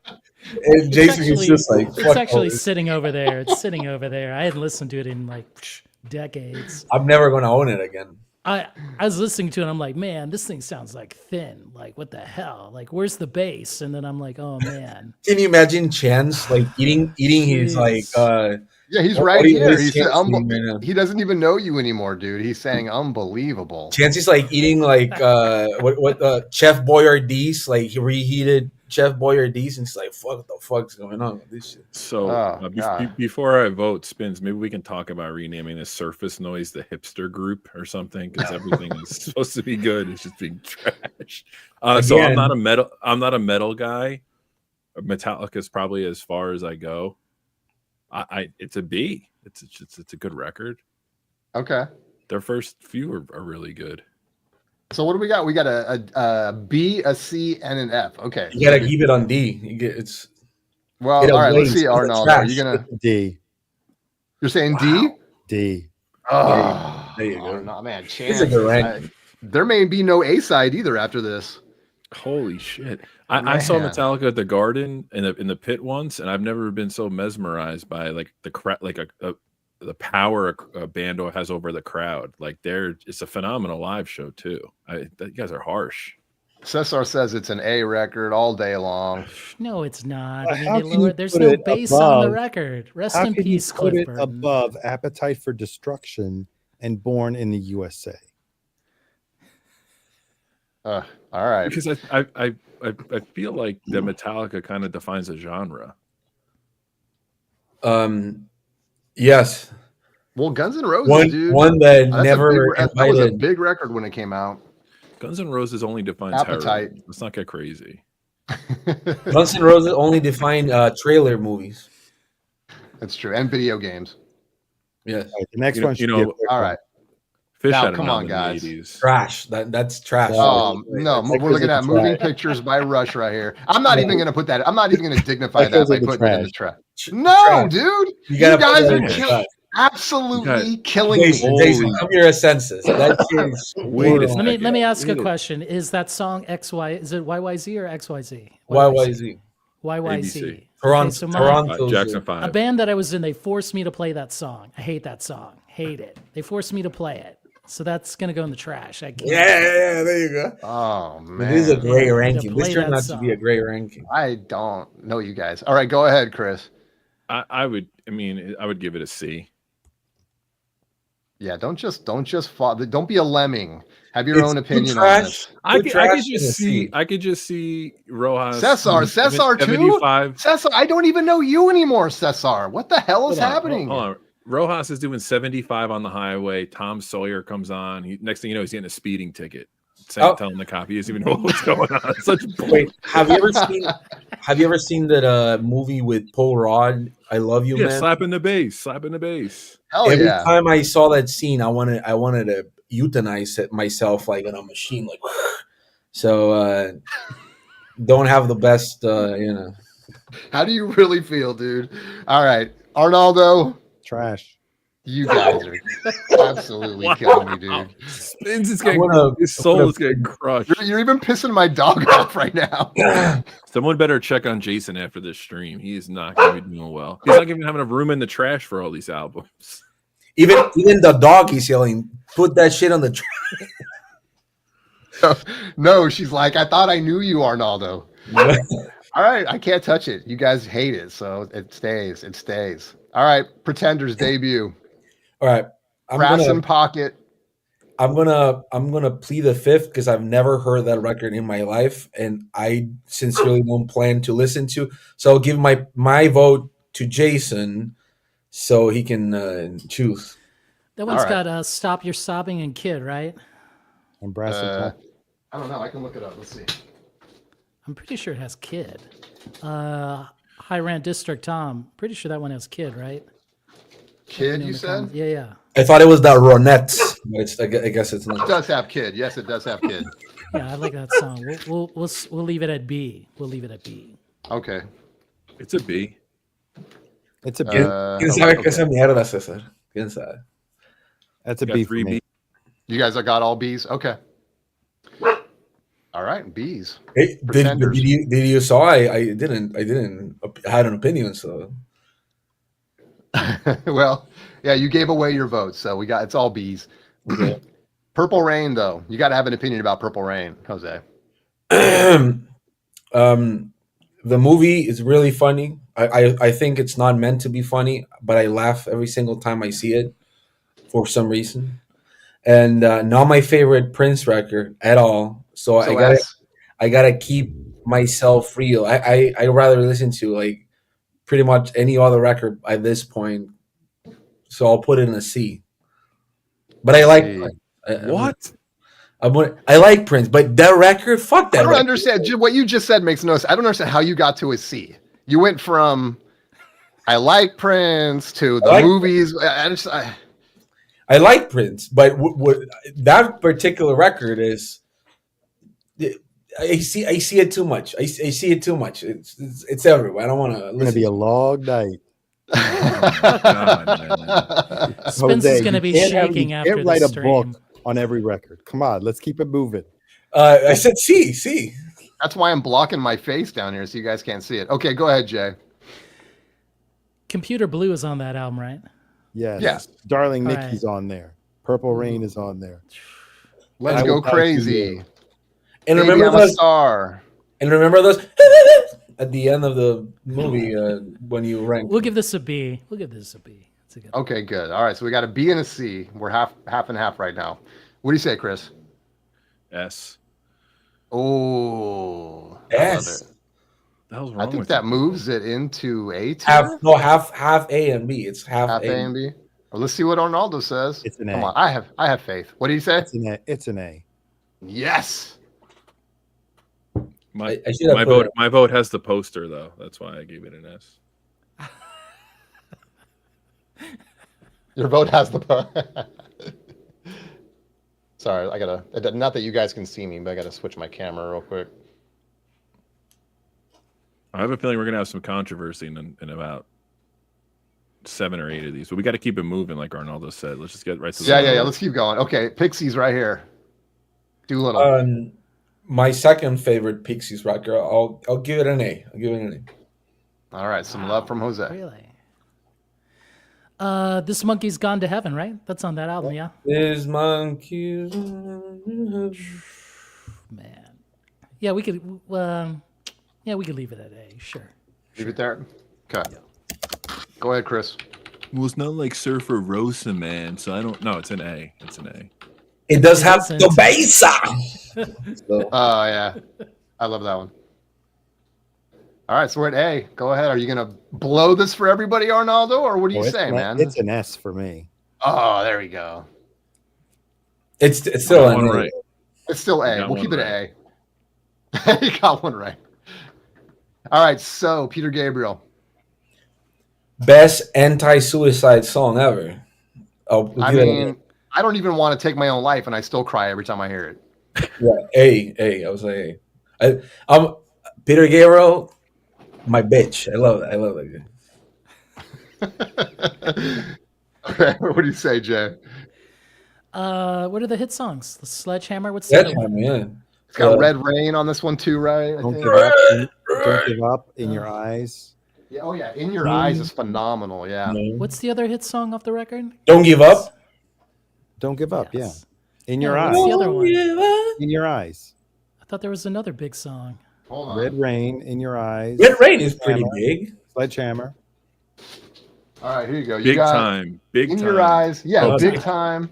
Yeah, Big Time. I wasn't even born when this album came out. Yeah, all the videos are really great. Big Time's great too. Yeah, Sledgehammer, In Your Eyes, Big Time. I mean, those are all great. Don't Give Up, Red Rain. I didn't like Red Rain. It's like a greatest hits, man. Man, the way that Jose sang Red Rain made me like, ugh. Red Rain is coming down. So what is it? I would give it a B, you know. Cesar trash. I don't know what happened, dude. Cesar and I were like buds, but I don't know what happened tonight. So we got an A and a B. Okay. What do you say, Chris? I'm gonna give it a B. I know it's not a bad record. I just don't love it. Arnaldo? No, my favorite up here. A B? It's a B. Okay. We're gonna give it a B then. Let's go Synchronicity, The Police. Trash. What? That's hilarious. Look, even Chris is choking right now. What do you want, Little Uzi Vert on the S? Yes. So you gave it a trash? Yeah. Really? Little Xanax. I think it's because they have that they added the song No, it's Mother. They added Mother, that song. Have you heard that song? Yeah. Andy Summers is singing it. He's not actually singing, he's screaming. Wait. I'm going to ask. Right. Yeah, I know the one you're talking about. Was this done before or after Sting did Dune? Oh my God. Has to be right around that time, I guess. Was right around the time. If it was before, it's trash. If it was after, it's a D. That's my ranking. Oh my God. I mean, Dave says before. It came out before. It's trash. It's trash. No, the fact that they added like the whole first side, right? Like, oh my God, and then Mother. I mean, those are just crazy songs. We're gonna put that at a B. It's not a perfect album for sure, but yeah, put okay. that at a B. It's risky, you know. I enjoy. It adds to a D. Oh, so you like that about it? Okay. Have C and D. Have C. All right. Well, you know the story, right? Sting made them suffer. He was like, "Oh, you think you can write a hit song? Go ahead, do it." Wait, is that whatever that song is? No. Okay. Yeah, this was the end of the road for them, right here. This was their last record. But I think just Synchronicity 1 and Synchronicity 2, I just freaking love those tunes. They're so good. Go ahead, Chris. You're a Police guy now. It's one of I've always been. It's one of the best B-sides of any album ever. I give it an A. Ooh, okay. So that's C. We're like in C. Well, what you gave it a B, BC. Right, Jay? Yes. BC. BC. Well, okay. Go ahead, Arnaldo. That's an S. Oh, okay. Yes. So I'm gonna give it an A. So we're gonna throw it in A land. Yes. Yeah. Damn, man. Golly. Like pulling teeth trying to get some love over here. Okay. Talking Heads, Remain in Light. S. Oh. Even better than Speaking in Tongues? David Byrne could like pee on a jar and I'd probably still say it's S. To be honest. When's the last time you heard that record? 3 days ago. Yeah, like last week. Really? Yes. Did you even make it to the last song? Did you make it to Overload? Did you make it to that song? I like every song. Every song sounds like Brian Eno when he's like playing ping pong. That's how it sounds. I'm gonna give this a B because of Overload. Man, I forgot it ended on a downer. Oh, dropping it to a B, an A. Okay. Tap Records loves it. Wyoming Dave loves it. What do you say, Chris? S. Ooh, okay. Yes. That's two S's and an A. Yeah. That's gonna bring it here. What do you say, Arnaldo? That's an S. There you go. First S. Wow, we got an S. All right, what about Joshua Tree? U2. Interestingly enough, Bono wrote a song about El Salvador on that record, Bullet the Blue Sky, when we were at conflict. But fuck Bono, so trash. Oh my gosh. just lift him up to knock him down. I was like, no. I'll refrain. When I was a kid, first time I tried weed, somebody was singing I'm still looking for, and still in my head I have it here, so I'll put it in the D because that song, don't like the song, brings me good memories of being high. I still haven't found what I'm looking for, dude. Come on. And the video is absolute trash, by the way. All right, what do you say, Jay? Did Anton Corbin do that? What are you talking about? What video? A YouTube video? The video for that song, they were like in Las Vegas or something. Was that Anton Corbin? Anybody know? No. I don't know. All right, go ahead, Jay. I would give this a C. I've heard it too many times. Just too much. Okay. A little burnout. What do you say, Chris? Not the biggest U2 fan. I still give it a C. Okay. I'm trying not to vote with trauma. I voted up with trauma early. It wasn't a good idea. You definitely did. All right, Arnaldo. What do you say, Arnaldo? I think it's an A. Oh, you know what? I would say, man, dude, this is a good record. I'm gonna give it an A too. We'll bump it up to a B. That's a fair grade. All right, the Queen is dead, y'all. What do you say, the Smiths? Do we even have to vote on this? Come on. Well, Jose needs to vote because I have no idea what he's gonna say. No, I was debating S or A. I know it's sacrilegious by some, but it's just because it's the record that I listened to the most from the Smiths, which probably is not a good thing. But I'll give it an S. Give it an S. Nice. Okay. Dana gives it a talk about the U2 album. Cesar, U2 greater than B. Cesar, I thought I was on the Queen is Dead. High Rant, Queen is Dead gets an A. Cesar, Queen is Dead gets an S. Jose says S also. Surprisingly, hate to say it, Jason, what do you got? If you're going to end the record, right, with Some Girls Are Bigger Than Others, you're going to give this an S. What do you say, Chris? S. Ooh. Arnaldo, do I even have to ask? Oh, put that in the trash. No, I can't even. S. Very nice. I mean, that's a unanimous S. That might be a higher S than the Talking Heads S. That's an S plus if we were grading this by Goldmine standards. All right. What about Thriller? Michael Jackson. Uh-oh. You already know. Oh, come on, dude. You already know. Yeah. No.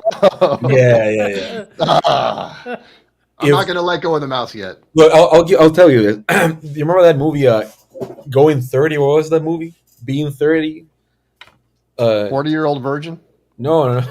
The Mark Ruffalo movie. Being 30? Is it Being 30? I don't know.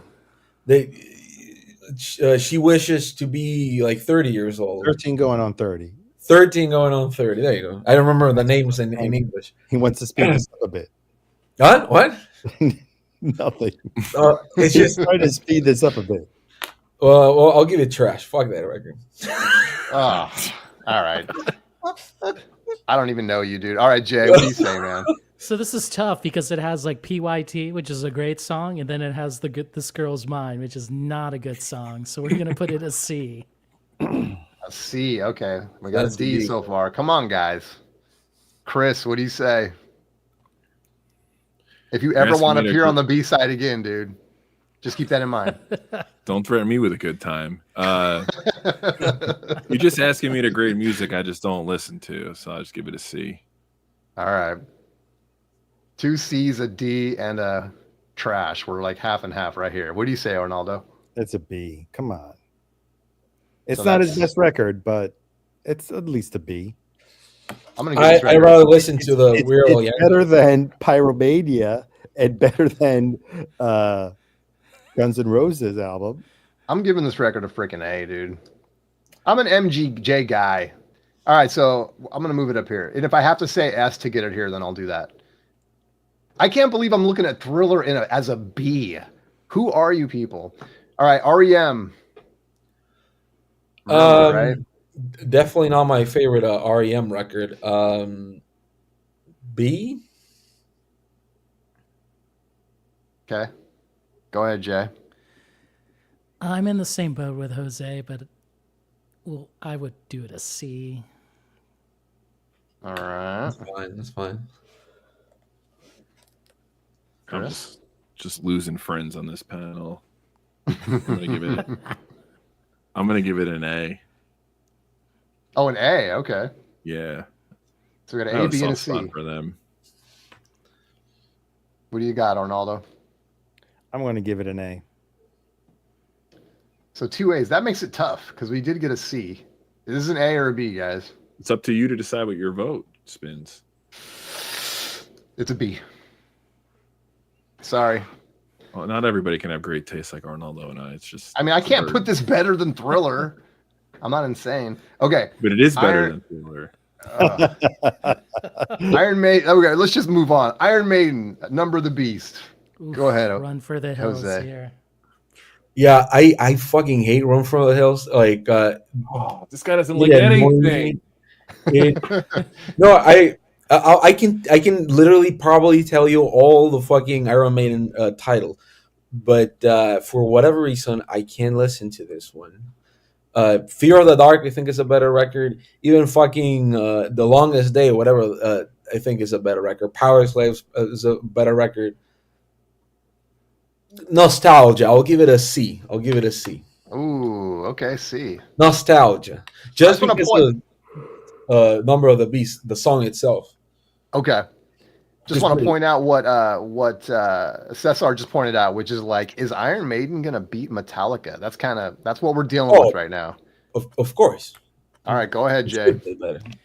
You know, I bought that recently a couple months ago, and I was just cracking up listening to this album. So we'll leave it at a C. It was All right. enjoyable. 2 C's. Yeah, it's very archaic. It's very, very archaic. I will say that. I shouldn't really be grading this because I just. Well, I was gonna say, if you don't, I'm gonna leave it. No, I'll give it a C. I mean, I know Okay. some of the songs on there. All right, but Arnaldo, I'm going to give it a D. all right, so 3 C's and a D. I'd probably give it a C too. So all right, I think we're in D C for land on that damn. one. All right, last but not least, the greatest rock album to come out of the 80s. Van Halen's Not 1984. saying much. Man. Go Not ahead. saying much. Weigh in with your S's, boys. Trash. Weigh in with your S's. Trash. Jose! I'm never. a baby smoking cigarettes in the cover. No Fuck words. this shit. What is this piece of shit? No words. Jay? I actually enjoy that record. I mean, because of I know the story, right? If you read the producer Ted Templeton's book on that, He was a just baby absurd. smoking cigarettes? So I would give this a B, you know? Okay. So I That's guess a for C? now, we're at C minus D plus right now. If you grade any album with Panama on it lower than a B, you should have your record collection revoked. So I'm going to give it a B. And that's just for starters. Okay. And that's just Boom. I've never owned that record. It's never come inside my house. Then I should just remove your grade. What are you basing your grade on? A baby with a cigarette? No, I'm basing it on being fucking trash. It's horrible. It sounds like somebody farted on a keyboard and people were like, oh, and no, it's I horrible. literally lost all trust in you. As you have no taste. I used to give you the benefit of the doubt, bro. I Okay. literally rather be listening to Britney Spears' last record than that shit. I hope when you go to the tomato stand on Sunday that all they have is this record. And 30 copies of it in the crate. So no records are being bought that day. At least one tomato, right? At least one tomato. They're like, all I got is this 1984. I'll give it to you for free. He's like, hell no. Maybe to wrap up the tomatoes, you know. I can say, we'll throw in a tomato. He's like, okay. I will say, I think we're doing a better job than David Frickwood right now on best albums of the '80s. Just throwing that out there. All right, Arnaldo, come on, man. Don't let me down. It's a C. Oh, C. I'm going to give this an S. What the fuck? So I guess I got to keep it stays around the B. B. Yeah. I'm just happy that the S I can agree. The A I can't agree. B Rigged. the only two categories I trust are the trash and the S. God. Yeah, no shit. You're the most polarizing person on the stream. Well, I'm just trying to be honest. I love it. Oh, I love it. I'm just trying to be honest. I mean, you could have put some Grateful Dead 80s releases, Sonny Which Youth. ones? Were you gonna put "Go to Heaven" as an S? What are you talking about? This motherfucker love that shit. Just loves to hate on Go to Heaven, man. Interesting. Brent looking like he needs to go do heroin after the shoot. Live Dead only. You act like he's the only heroin addict in music. So I know Jerry did die of that, you know. I know this took 4 hours for us to complete, but one question I have for us as a panel here, a very highly regarded, respected hipster panel, is there, if you look at this in comparison to one another, is there any travesties on this ranking?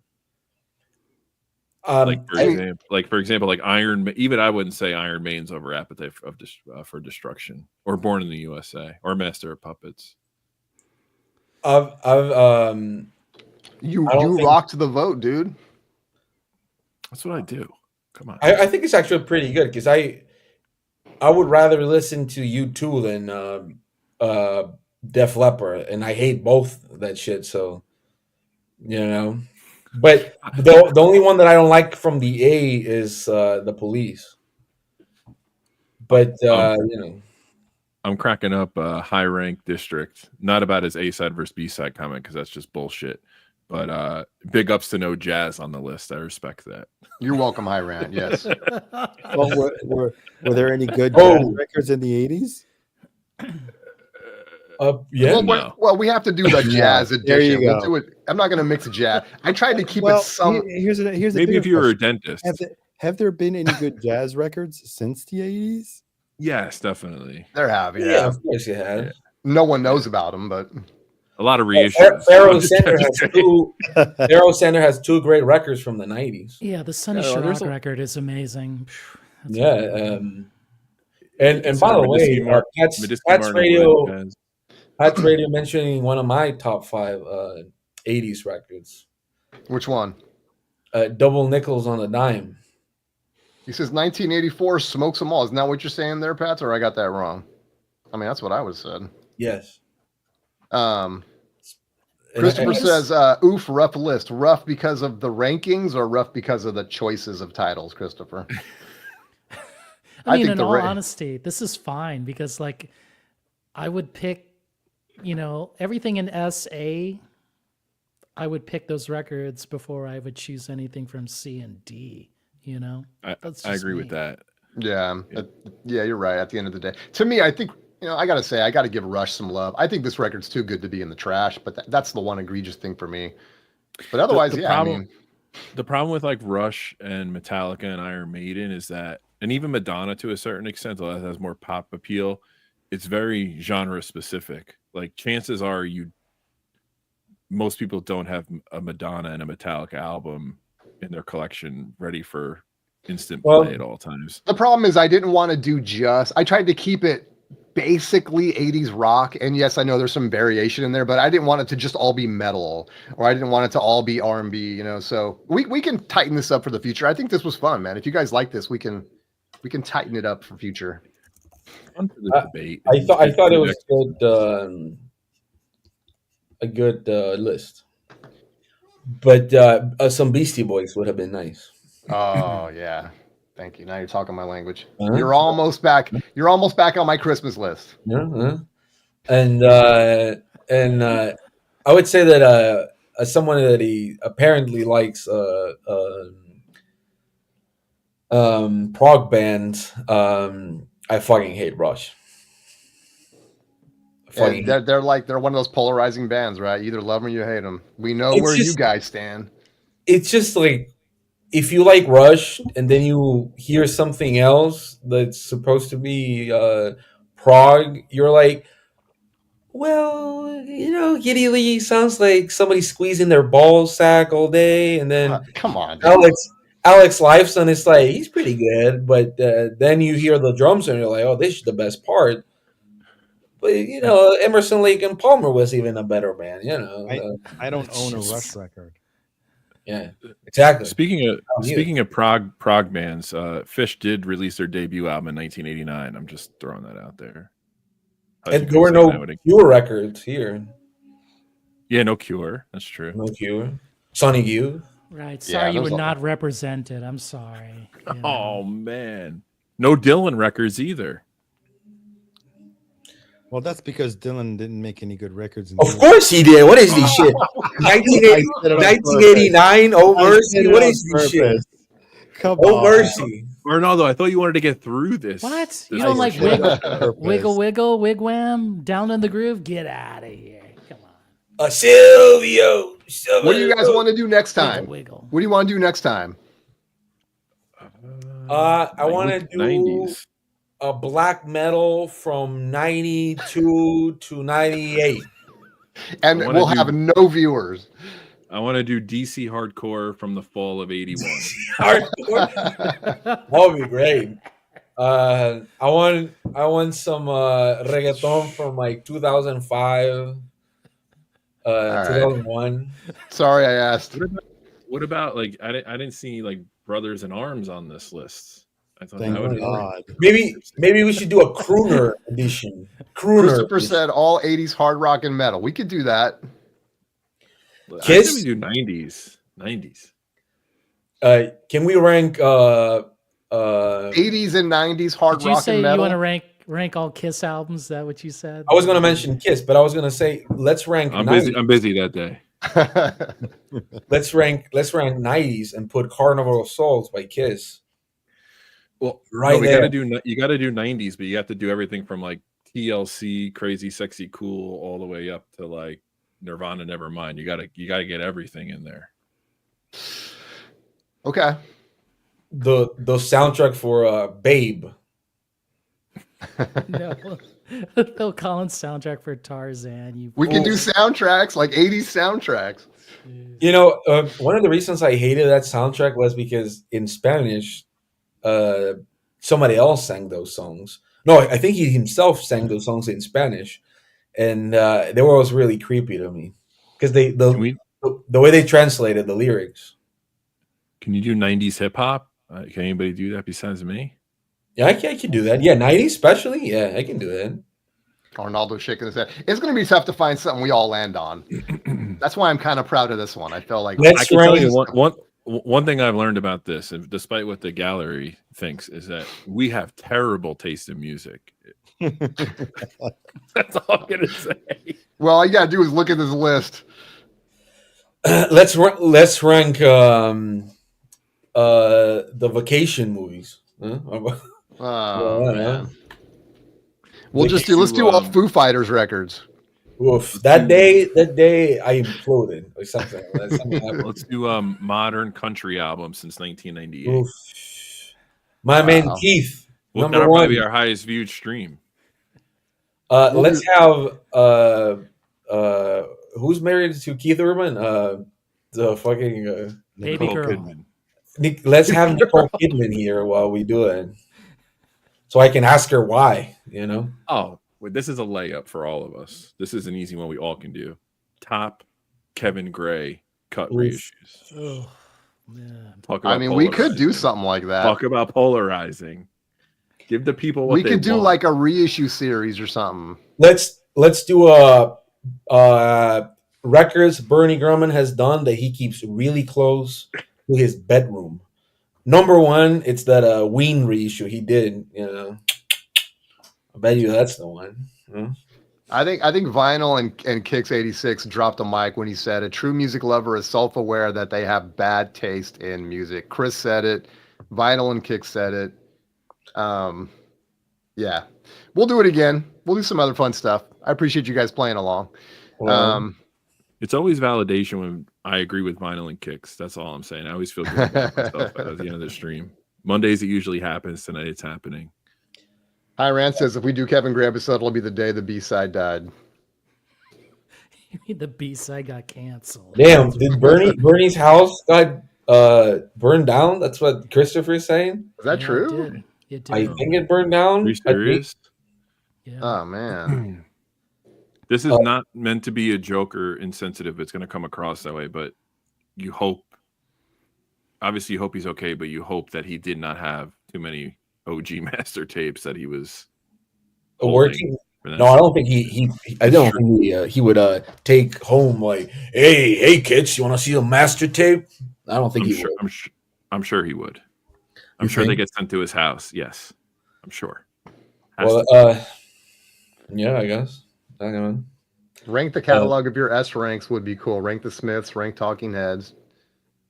Oh, that would be we fun. could do that. We could do a band, like maybe with a bigger catalog or something like that. What's everyone's what's everyone's favorite Talking Heads record? Because I think mine's actually Speaking in Tongues, which to me is like very much a sister record to Remain in Light.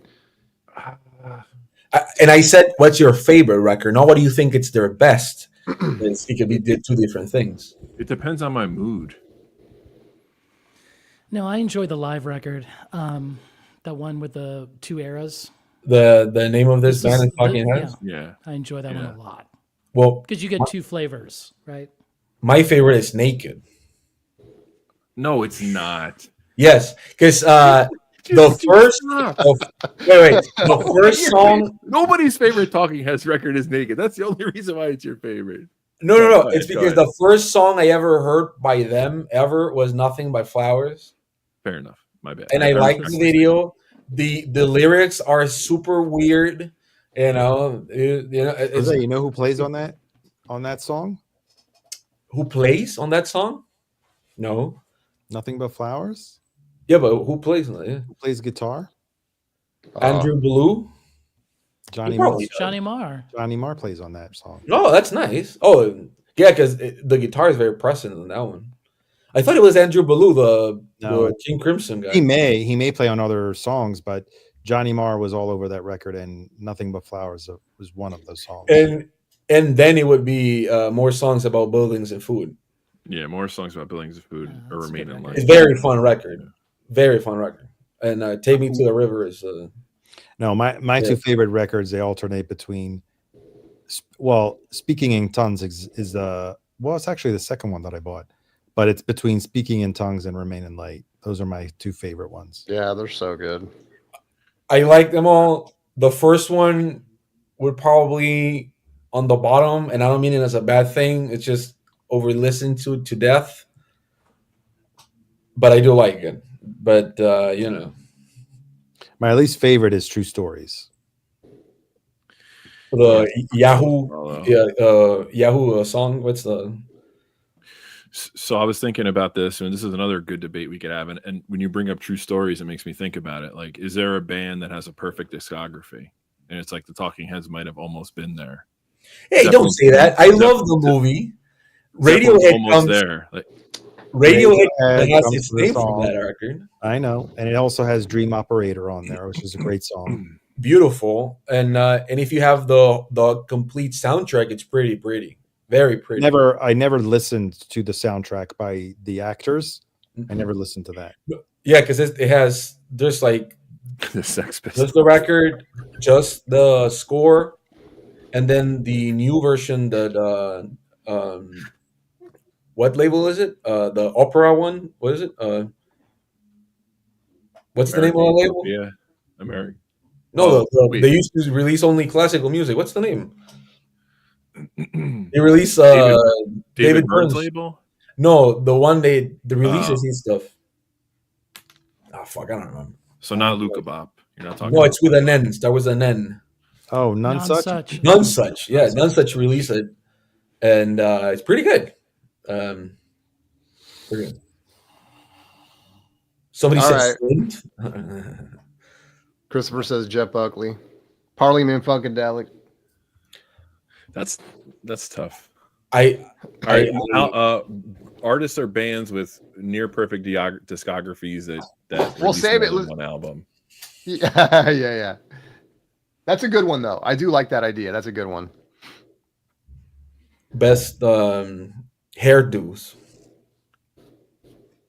Oh, see, B-52s, man. Except the Flock of Seagulls, we have to leave them out, and I think that it's a fair discussion. Best one-hit wonders. Most underrated bands of all time. Since you brought the B-52s. Yeah, I've never heard that record as well. Which one? Any B-52s record. You've never heard of B-52s Come record? on. No, I don't. No. I'm serious. Like You need to leave. You need to leave now. Might change your life. You need to leave now. it's like it took me a while to listen to Devo, and when I did, I liked it, but it's way too 80s for me. So I enjoy it, but I'm not like running. I like Mark's Mothersbaugh stuff solo more than B-52s are above Devo. I'm sorry. I don't think that would be true. I don't know. I've heard that Lobster song. I love them both, man. They're both so good. But how many good records does B-52s have? All of them. All of them, exactly. They're all really good. their first 6 or whatever. I mean, there's one with what is it? What do you call that in English? Rock a Lobster? Is that what you're saying? No. It has like the geográficos. What do you call that in English? Hieroglyphics. Hieroglyphics. Oh, that's Mesopotamia. Yeah, I've seen that cover, so it doesn't really does anything for me when I visually see it. That's a mini album. No, all Does right. it really count as an official album? I think it only has like 6 songs on it. Is people have hyped me like 3 bands, XTC. It has Cake on it too. The song Cake is one of their best songs. I love XTC that is song. not for you. No, definitely not for me. I like that Dear God The Mayor song. of Simpleton, Jose. I dare heard you? Wait, I heard Dear God because I remember it from movies, and I was like, oh, they're them. I like that song, so I give it a listen to, but it's not really for me. I tried it though. Not that I hate it, but Dear God is just way better of a song than the other stuff. Whatever. Yeah, I'm gonna sell my records. Yes. You're depressing Chris, dude. It's just like, what's the point? Well, say something nice, Jose, before we sign off. Say you didn't mean what you said about Def Leppard. No. I remember as a kid, people like talking like so good about Def Leppard, like, "Hey man, that guy doesn't have an arm." I'm like, "Oh shit, I'm gonna definitely check that shit out."